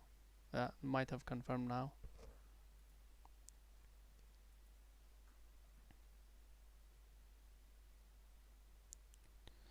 Okay, I'm out. 90s, guys. I'm out. This might just might have chopped me out. Just don't like the way it's trading. I'm out. I think I got just 82.90s, something like that.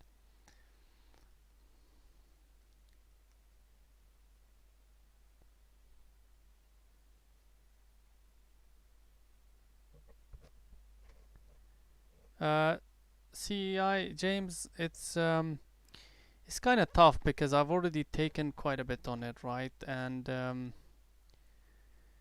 it's this swing high is not yet confirmed. That's the problem with it. It could still be in that like pullback mode, or so I want this low to get taken out, which is kind of asking too much from it at this point.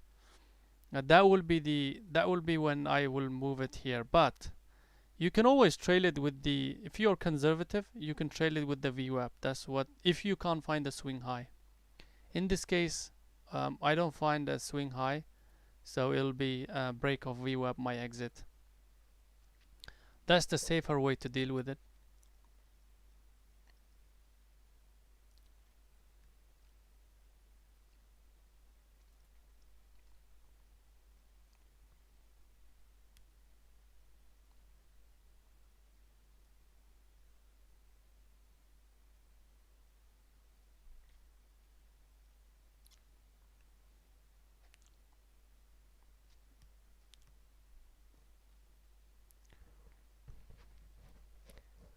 Did you trade it, James?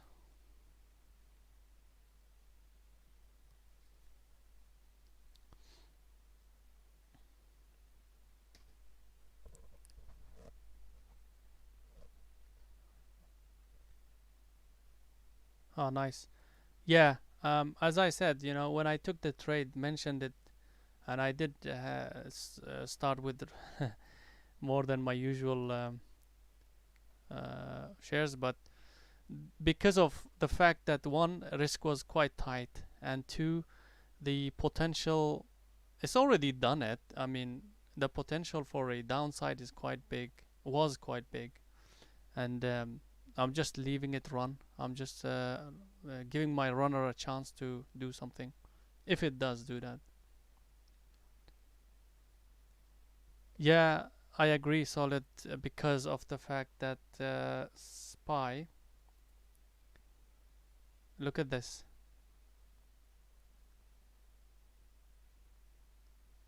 Yeah, my Apple is doing really decent. Look at this, really decent. 141s, close to 141s. I'll take some out, not before it. I might even like just keep trailing stop my stop under 140. There it goes. There it goes. Come on, let's take some out.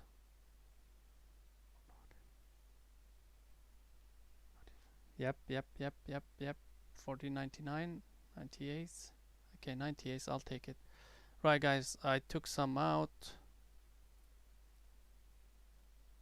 The good thing about these kind of stocks is you hit that offer, instantly gets filled, which is which is great. With other stocks like low floats, you have to really fight for that offer, right? Everybody with me on that? So I'm really happy with that first partial. Look at this. It should have at least given us 2 hours. Yeah, more than 2 hours, right? On our first partial. Yep. Look at this, guys. I mean, come on. It's a joke, right? Boom, boom, up and down. Just doesn't have that follow through.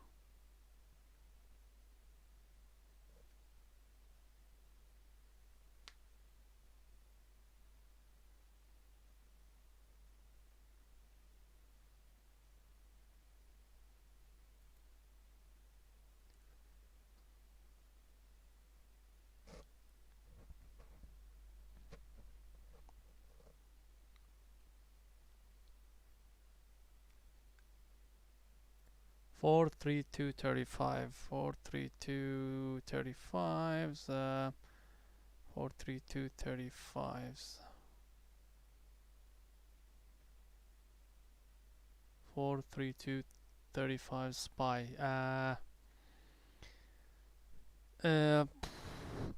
I don't know, Solid. I don't want to say anything to that. Oh, CEI, bro. Nobody mentioned anything. Get ready.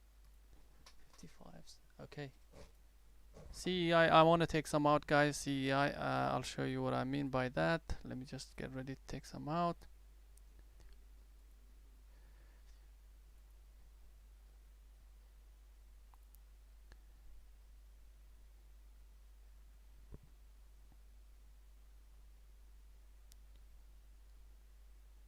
Waiting, waiting. Oh, oh.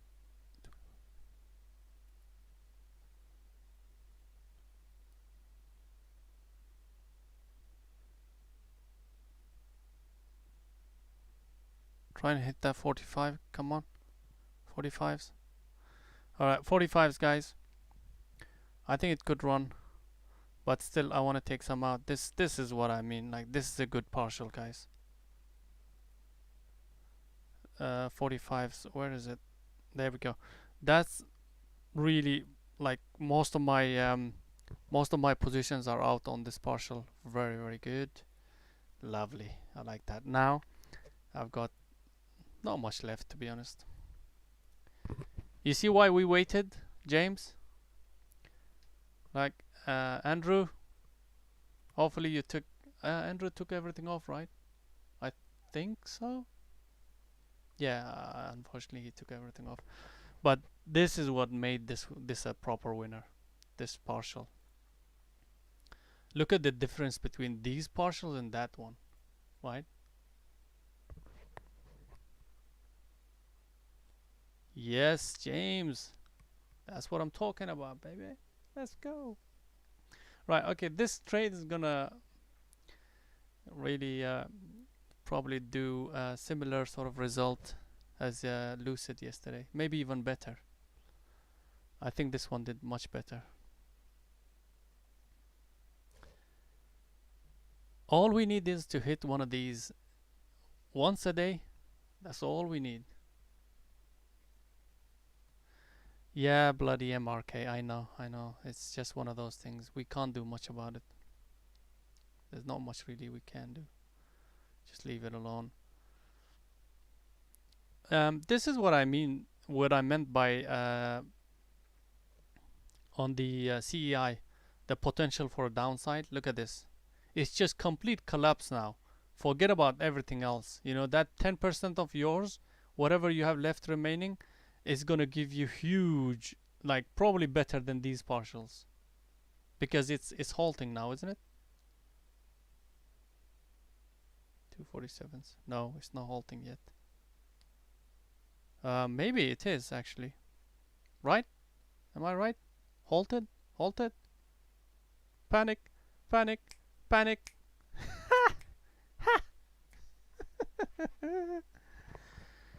Damn, that's a move. That's a halt, right? Why is it not? Hold on a second. Yep, halt, halt, halt, halt. Yes! Hey. Trade of the, probably trade of the week, guys. Think of it percentage wise. How much of a percentage of the whole stock we actually managed to catch? from 3 to, I bet when it does open, it's gonna open up around what, close to twos, right?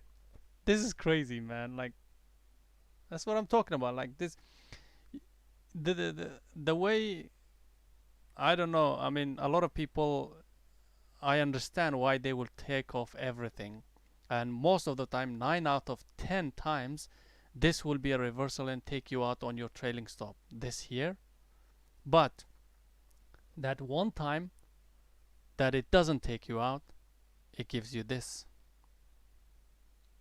right? Yeah, it's because of the halt. You see this here? It's because of the halt.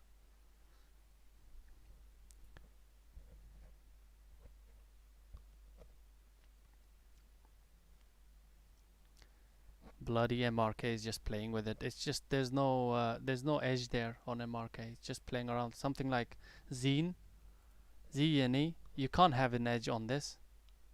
There's no technical play here. It's just all manipulation.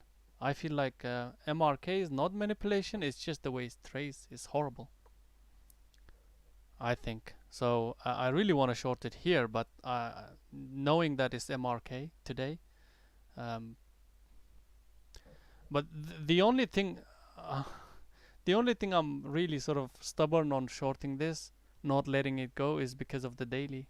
It's got a lot of potential. That's why.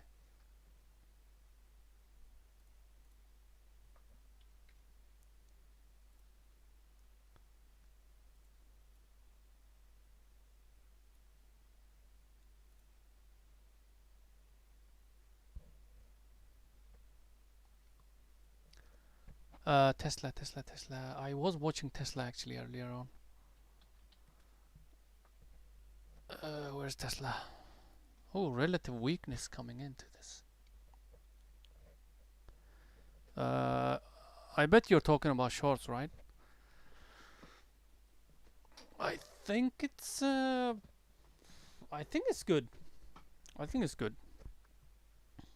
Yeah, decent chance to short it because here's why I say this because SPY should come with a potential retracement now, right? And if it does, once it does, this is gonna drag it down. Look at the daily on Tesla, right? I feel like that's heavy, and as it stands. So yeah, I think there is a good opportunity, shorting opportunity on Tesla, especially when SPY starts to break this 20 EMA and starts to hold under. Because I am expecting bigger pullback on SPY. At least I'm talking 434s. Better yet, 350s. That's a big retracement. So that's gonna help Tesla. Definitely. There it goes. There it goes.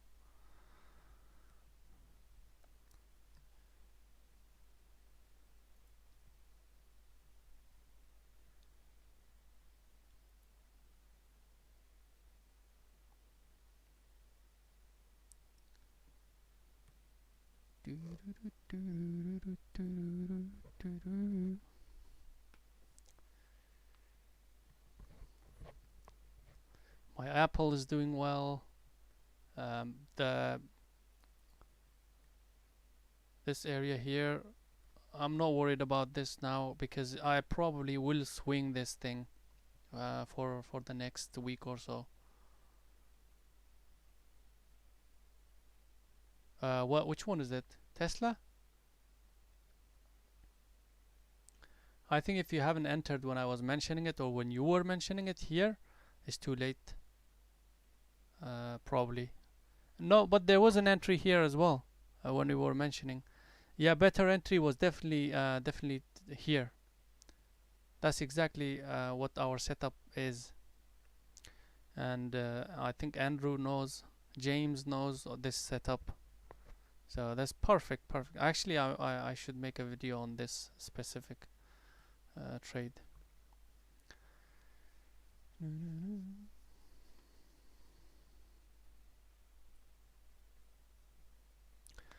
This in itself is a perfect example of that setup that I'm talking about. So let me just remind myself.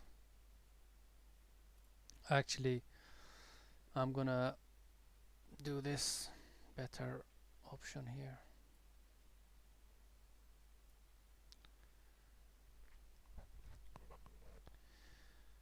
So now that I have a plan to actually create this.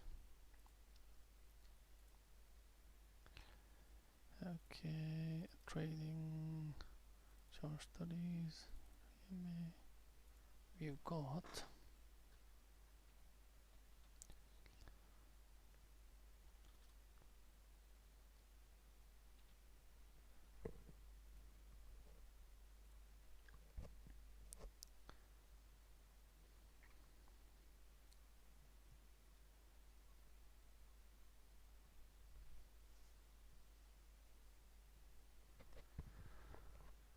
whew, today was very strange.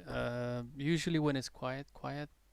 For shorts, definitely it was kind of hit and miss. Anything related to SPY or anything close to it would have gotten chopped you out. For example, I didn't take MRK earlier, but I was about to, I think here somewhere, chopped you out, chopped us out here, and then we had two Lucid. Short got chopped out, but the longs, if I had stayed with a bigger picture, would have worked out. But I'm happy with that exit. I just don't like the price action on it, anyways. And yeah, pretty much everything short would have chopped you, unless something like CEI. because this has nothing to do with spine. It's just doing its own thing. What? MRK? Is that?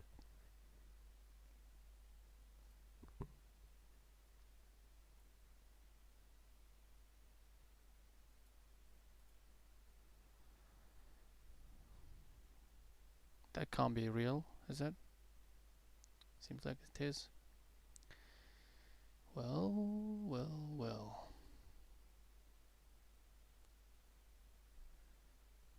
Yeah, I think MRK was just yeah, it did that to me as well. One loser on this. So that's kind of like, for me that's minus 1 hour for sure.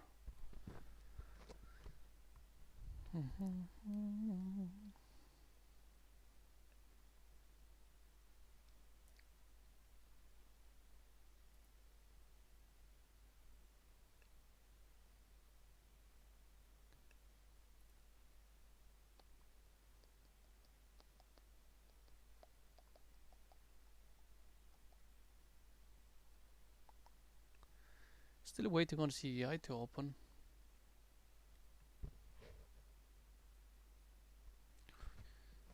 So 11. Nah, it seems like more than 5 minutes halt.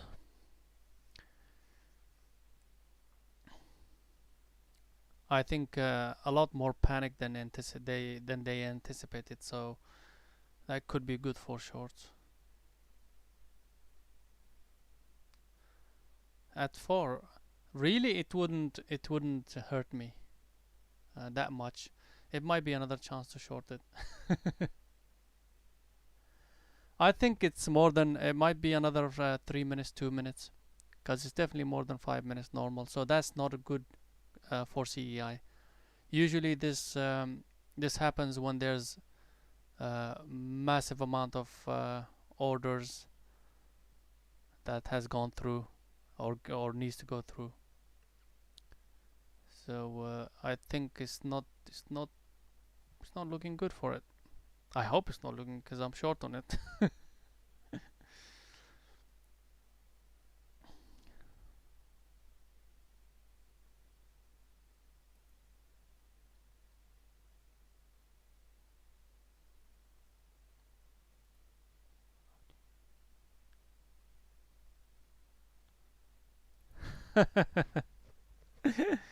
uh, I don't know. I hope he's awake.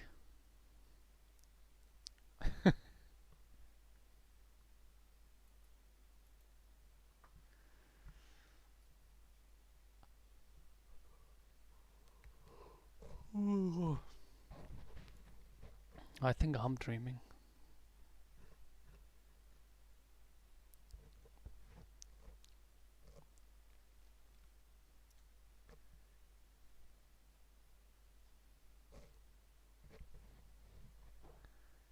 My son likes your name, by the way, Jay.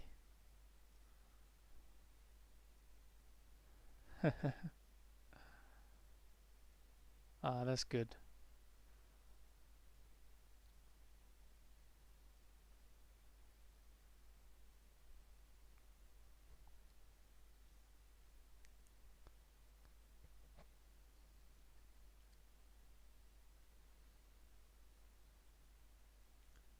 Uh, I'm looking at Snap for a short, but risk to reward might not be there.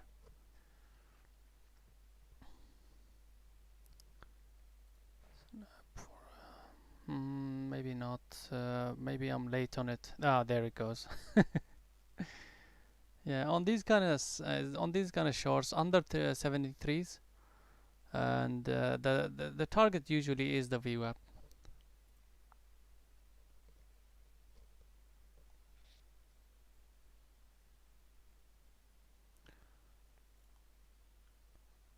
CEI, just waiting on it. 11:14. So yeah, well, it's more than 10 minutes, so there's something going on.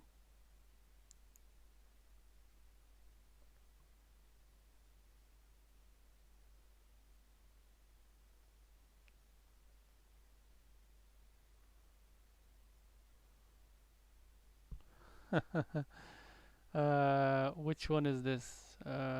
Tweet from short seller Carissa. Oh, okay. So there's a Twitter. That's probably what triggered it here. They're very clever, man. Look at when they posted out the tweet. This tweet. It was the making sure they didn't tweet it out here or anything here.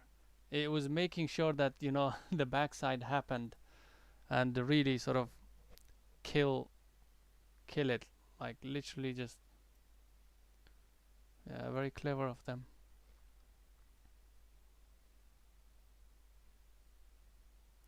AMD. AMD. I didn't like it earlier because it wasn't clean enough for me, but it looks clean now, honestly. Yeah, I agree. There's a short there. Yeah, this one has better risk to reward, definitely. Earlier I didn't like it, but now if I had seen this whole thing, I would have taken it a bit earlier. Right now it's a bit chase, but your stop is over 102 with your target 104, 101.40s, 50s, which is yeah, decent for RR.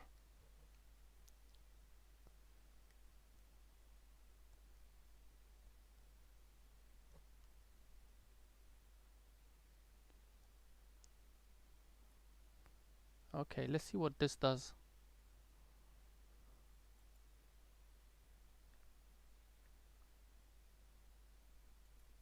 I might take it, guys. 101.86 yeah, 85s, guys. I've taken AMD short 85s.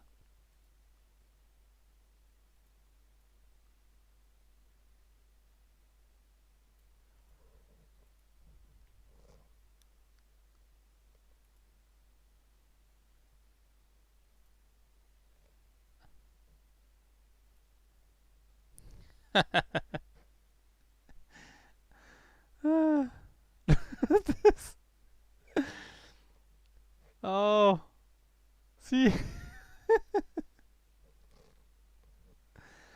guys. Oh my goodness. I had a, I had a my final stop around 2, just before 2, yeah. And I got filled in like somewhere here, 190s. Oh my god. Oh, love it. Oh my goodness. And it's halted going up now. It would have been nice to get filled here. I don't know why I wouldn't get filled here as it opened. Should have gotten filled here. I guess there was too many orders. This is what I mean, like when a stock holds like this, it's just straight drop. Yeah, I'm happy that I'm out, honestly. Like I was kind of anticipating this kind because I was expecting if some sort of orders get in and it starts to bounce, any bounce will make it halt. So right, so any bounce, I can't be risking that. That's why I thought, okay, if it does, just in case, if it does hold down close to twos, I'm gonna be out because I've had enough of it. Well, you can never have enough of it, but look at this, guys. we're we're talking from 305s all the way to twos. What else do you want? That's freaking what is it? 30. My maths are not even working at the moment, guys. That's just 35% move of the whole stock. That is crazy. I said I'm done with it.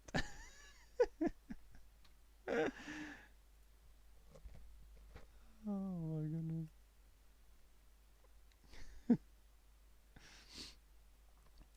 Thanks, Jay. Cheers. Um, if you look at the daily, right? Let's put this here. That's my last exit. So look at this. Can it get any better than that? 305s, right? Almost all the to the top, right? And look at this. Oh my goodness.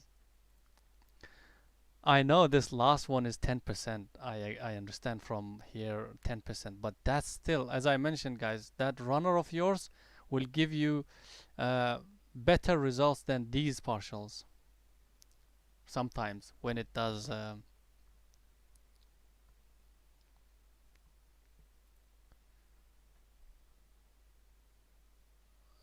You took AMD. AMD. Oh yeah, yeah, yeah. I should be out on it, guys. 102s. I should be out. Yeah. I wanna I wanna see if it does react. Um, cause it broke that 102. I'm gonna be out 102 06 07s, guys. 102 07s. Thanks for. I wasn't really paying attention to it, which is not really good. Too excited about CEI. I'm out on the if it does hit 107, 102.07s, guys. It might because SPY's bouncing as well.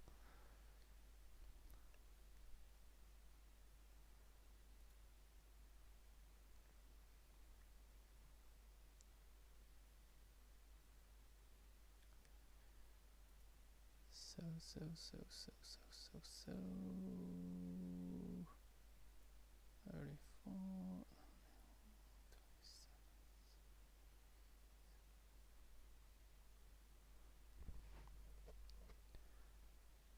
Yeah, I think SPY is continuing now. So this I need to stay in it at least. I can't be wicked out of it.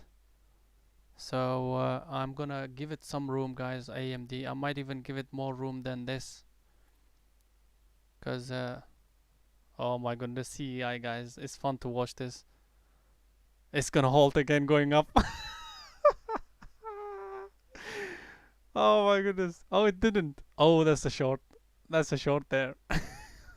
That's a short there. There it goes, going, halting down. Oh my god. This is all down. Damn. Shit. Uh, I did mention short was there because that was a fake halt up, and it didn't happen. Usually when that happens, you get the downside move. But you have to be extremely quick on it. I think I'm out of AMD, guys. I just don't. Let me see.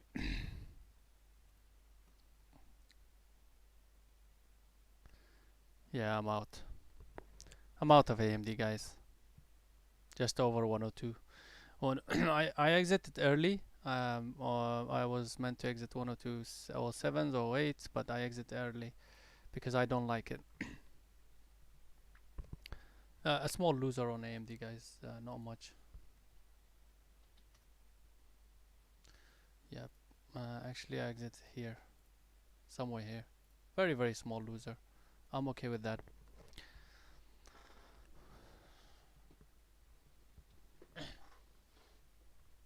Damn, James. Oh man, I'm jealous now. I thought I thought I had the whole move down, but actually, you know what? Over here, if you had stuck with it, then that would have given you probably more as well. Because the next, actually, you know what? Come on, you had enough, right? You had enough. Come on, let go, let go. It needs to settle down now. This will be hold fest now, because um, the amount of, I mean, it's not good to laugh about it, but it's just it's, it's so much going on. So many retail traders got stuck on it. You cannot. There's every single day. You know, breakout traders just simply because some guy on Twitter kept on pumping it, and it was a successful pump, to be honest. It was really successful, but you know what? These short sellers were waiting for this day, like me. And we were just waiting every single day. I was waiting on the CEI for the backside move. So thank goodness I managed to catch it. Otherwise, I would have been really bummed out about it.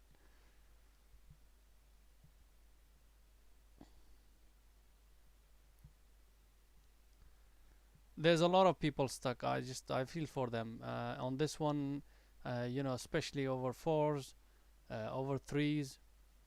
Massive amount of bag holders stuck in it, blowing up today.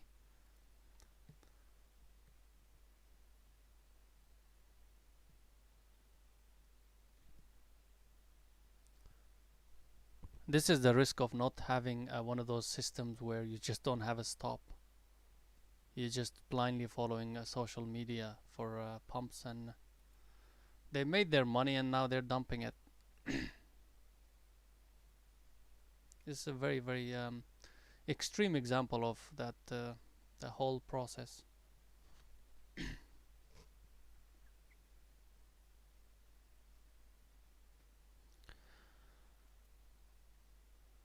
Incredible. And look at bloody MRK, right? You could have just like went in and carried on from here. No, you decided to take us out and then go this way, right?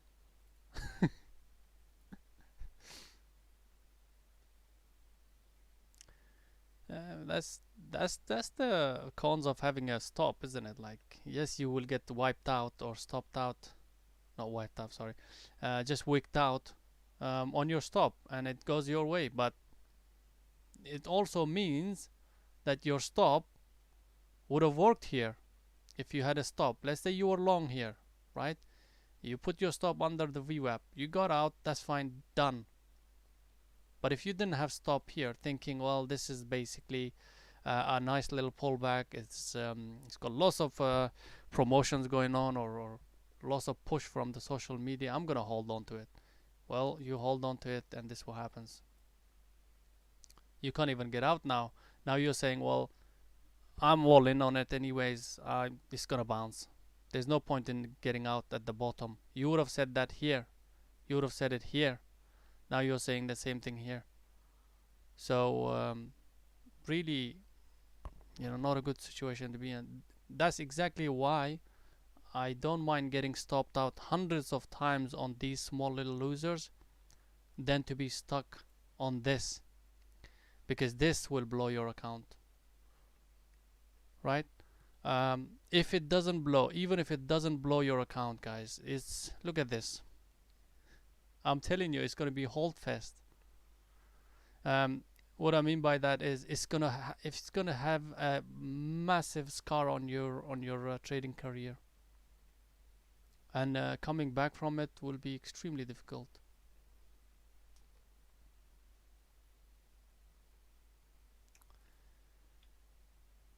This is a live example, guys. Absolutely, this is a perfect example. In fact, perfect example why you should have your stop. You can't just blindly keep on, trading and not having a stop. What happened to Silver, guys? Anybody knows? Where's Silver? We miss him. It's something I wanted to show Silver as well. And since he joined us, I think he's starting to use stops decently now. But before he joined us, he was like one of those traders, just buy and hold. And there's a lot of them out there, or a lot of us out there. In fact, I started out with this whole thing.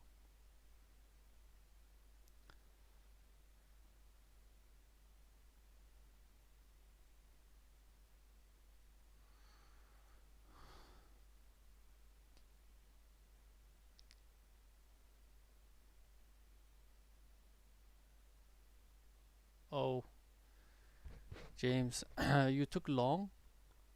If you took long, then you should be okay, right? Because SPY is falling. Why are you worried? Ah, you didn't have stop.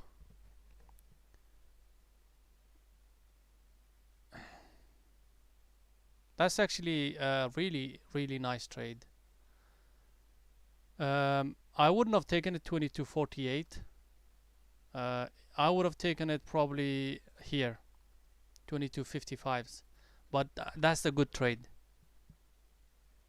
That's a good trade, UVXY, because I was mentioning earlier here, UVXY would have been here on SPY when it right here. I was mentioning, guys, look, if it starts to, even for Tesla, by the way, yeah, Tesla would have worked out just fine, but if you had traded it here, though, not here, that probably would have gotten you out. If you had traded here, yeah, that would have been, and it's still going. So the reversal was due on SPY big time. I was mentioning around 433, 44, this area here, 434s, or maybe 433.50s. It's yeah.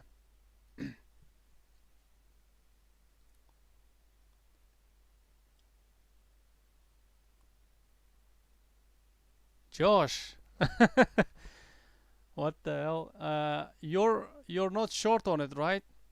Well, if you're short on it, you basically doubled your account.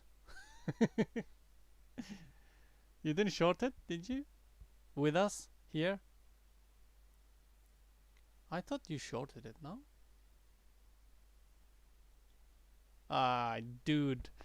Oh, that would have been really good surprise, right? With you shorting here and then seeing this. Oh, yeah. MRK and Lucid got me as well. I think I'm down about 2R on both of them. Maybe I'm wrong on it, but I'll have to check.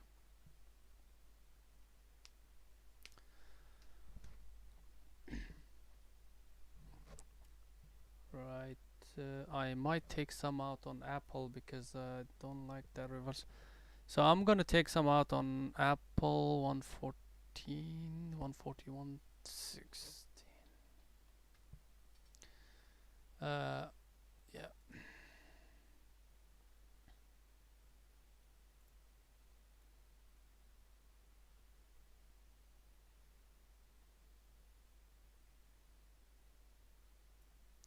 I took somewhere here, guys. I might have taken, this might have been a bit of a premature exit, but I just want to bank in some because enough of a move on Apple. But the rest, I'm planning to swing this, guys, with the risk on break even.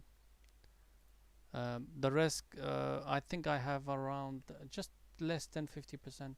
I'm gonna swing it.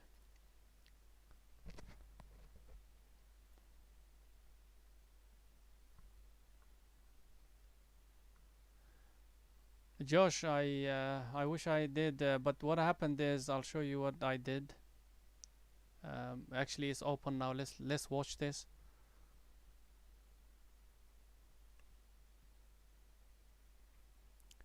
It might halt again. This time it's going.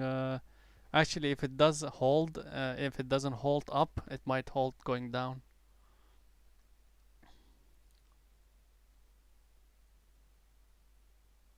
So I really am tempted to short this, but it's deadly.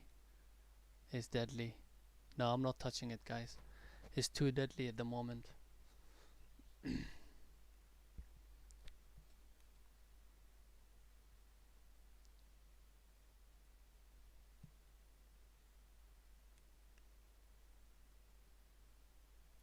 Yeah, James, it was a bigger picture idea. I did mention, like, don't be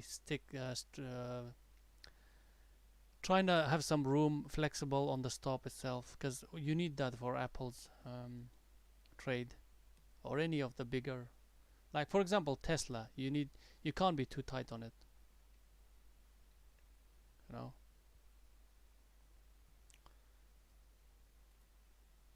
Yeah, so Apple, I initial plan was to basically close underneath this level here, around to 60s. On the close below it, I was gonna get out. So my original stop was here, but I didn't mind giving few bars of close underneath it, somewhere here even, um, to be flexible on Apple, because I just need to make sure if it's gonna turn the directions, it has to make sure I had to make sure that it does it properly.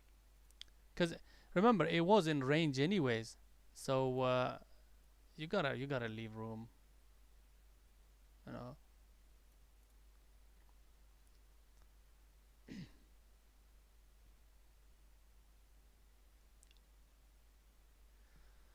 MRK is pissing me off today. This entry was good. I think it was good. I just was a bit tight on it. I originally started with 83 stop, but I added. That's why I had to tighten it a little bit. And look at that.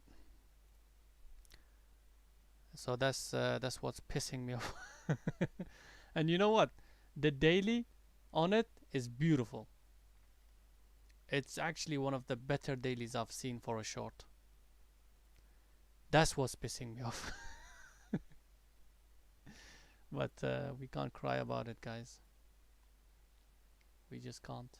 It's one of those things, guys. You can't catch them all. Ooh, lucid, lucid. Nah.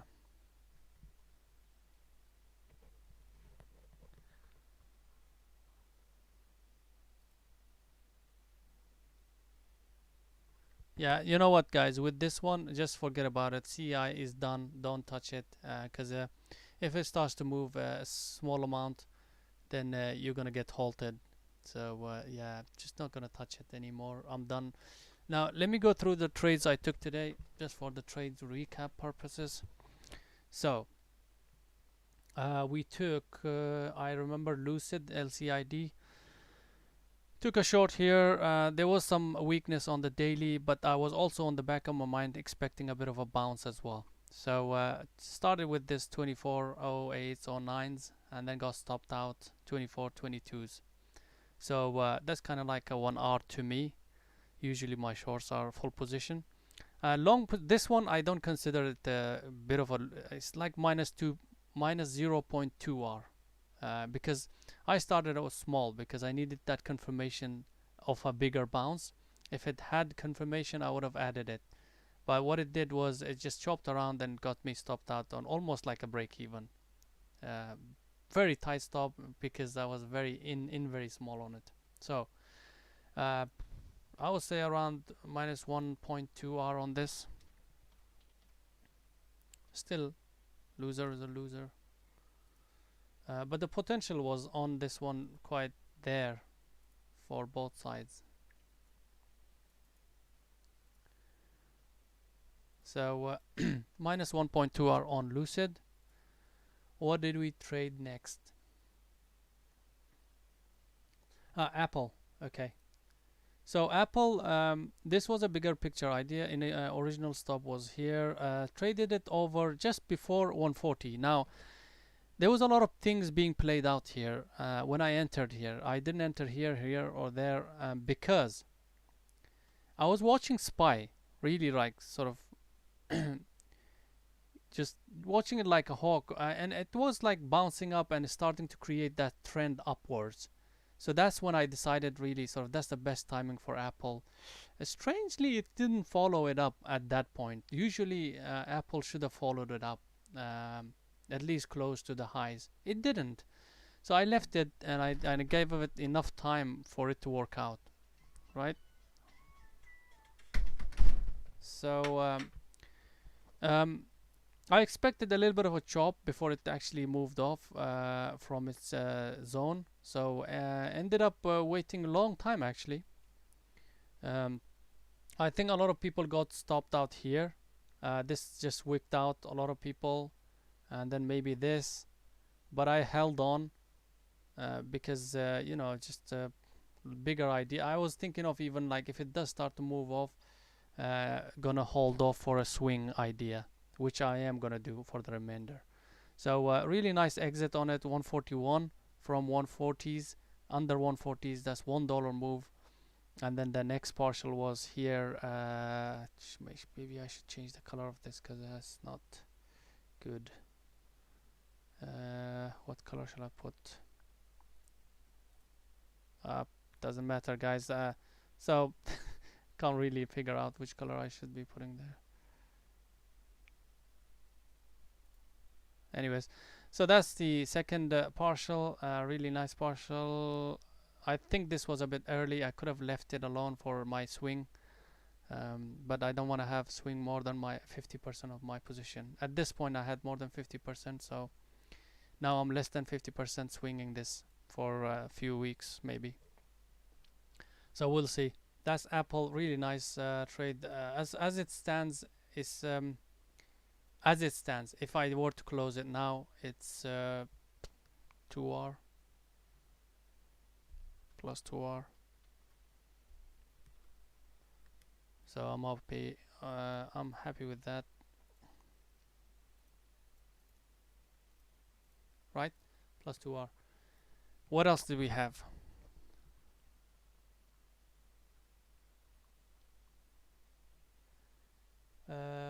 What else? What else? Before I go into the monster trade we had, I want to go into.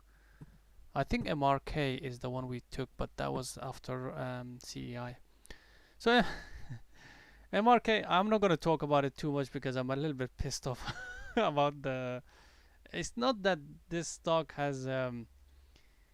It's not that my entries weren't really timed. It was timed well underneath levels and everything. You know, after there was a lot of setup happening, a lot of confluences. My timing, I'm not gonna beat myself to it. I'm happy with what I did here, but hindsight is hindsight, guys. You know, my exit was there. I stuck to it. I'm happy with that exit as well. But it's just to see this is not easy, is it? Like that was the whole idea of the trade, and the potential of daily for a big move down was there. Otherwise, I wouldn't have taken this chop. So you know, it's one thing that you know it did play out, and I'm not in it, and the other is to just stick around and respect your rules, which I did. So I'm okay. This one minus 1R. Instead of giving me multiple R's, it took me out for minus 1R. Thank you, MRK. Appreciate your help.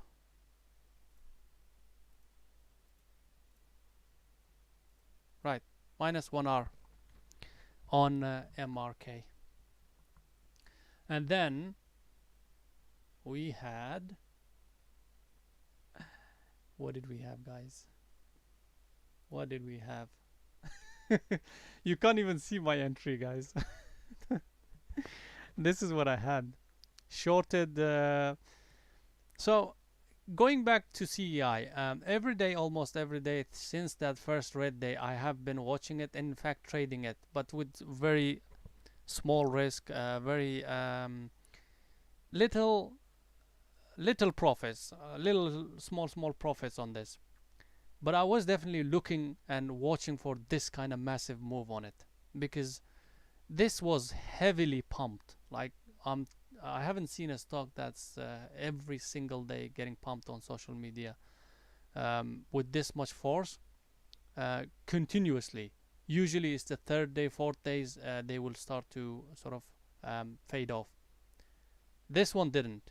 So I was eyeing any single one of these days that is gonna do that. Thank goodness I was there when it did. I'm not gonna zoom into all the way down because it's not showing my entry. Right here, when it started to show the backside of the move, you know, under the VWAP, look at these confluences, guys. 310, massive level for me. Like washes under it, goes back up, rejects from it. To be honest, I did go in with some position on it, because my risk was really tight. I was mentioning 310, and break above 310 is my stop. So we're literally talking like 5-7 cents. Let's say worst case scenario, if it does pop up, let's say 15s, we're talking like 10 cents.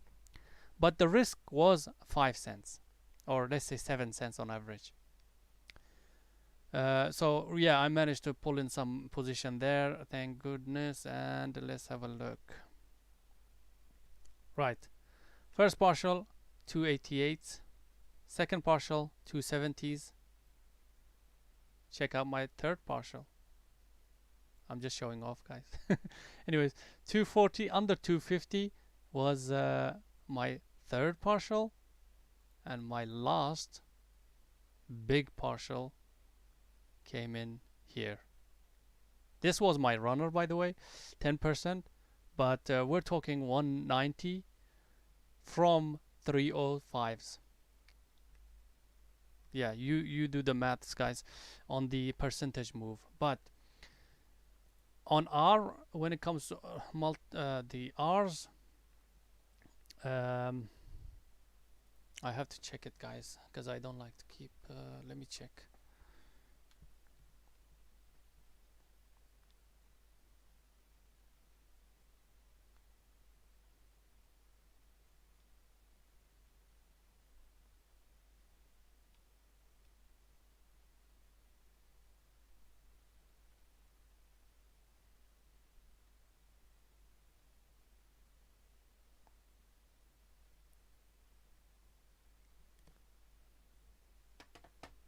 Right, guys, I think I've got like close to 10 hours on it.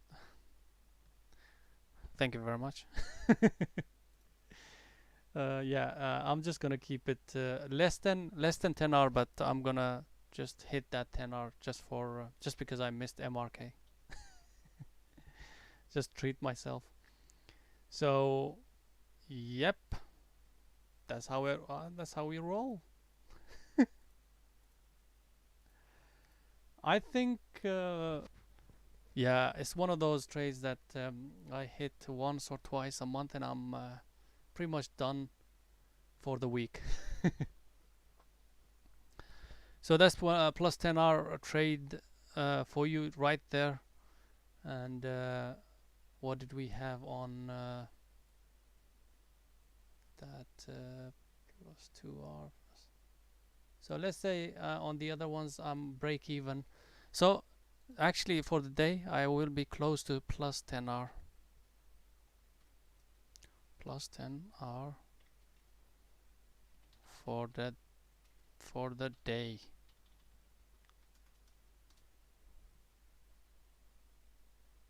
Boom. I'm done. Right, guys, that is the result for the day. Hope you managed to catch, especially CEI. Hope you managed to catch at least some of it. I think most of us did, which I'm really happy about. Probably more happy. No, not really. I'm happy about this trade. I was gonna say I'm happier than this trade, but I'll be lying. Anyways, so that's pretty much it. If there's any questions, I'll stay for a while, but if not, we'll have an early day off. I think I deserve it, right? So that's that.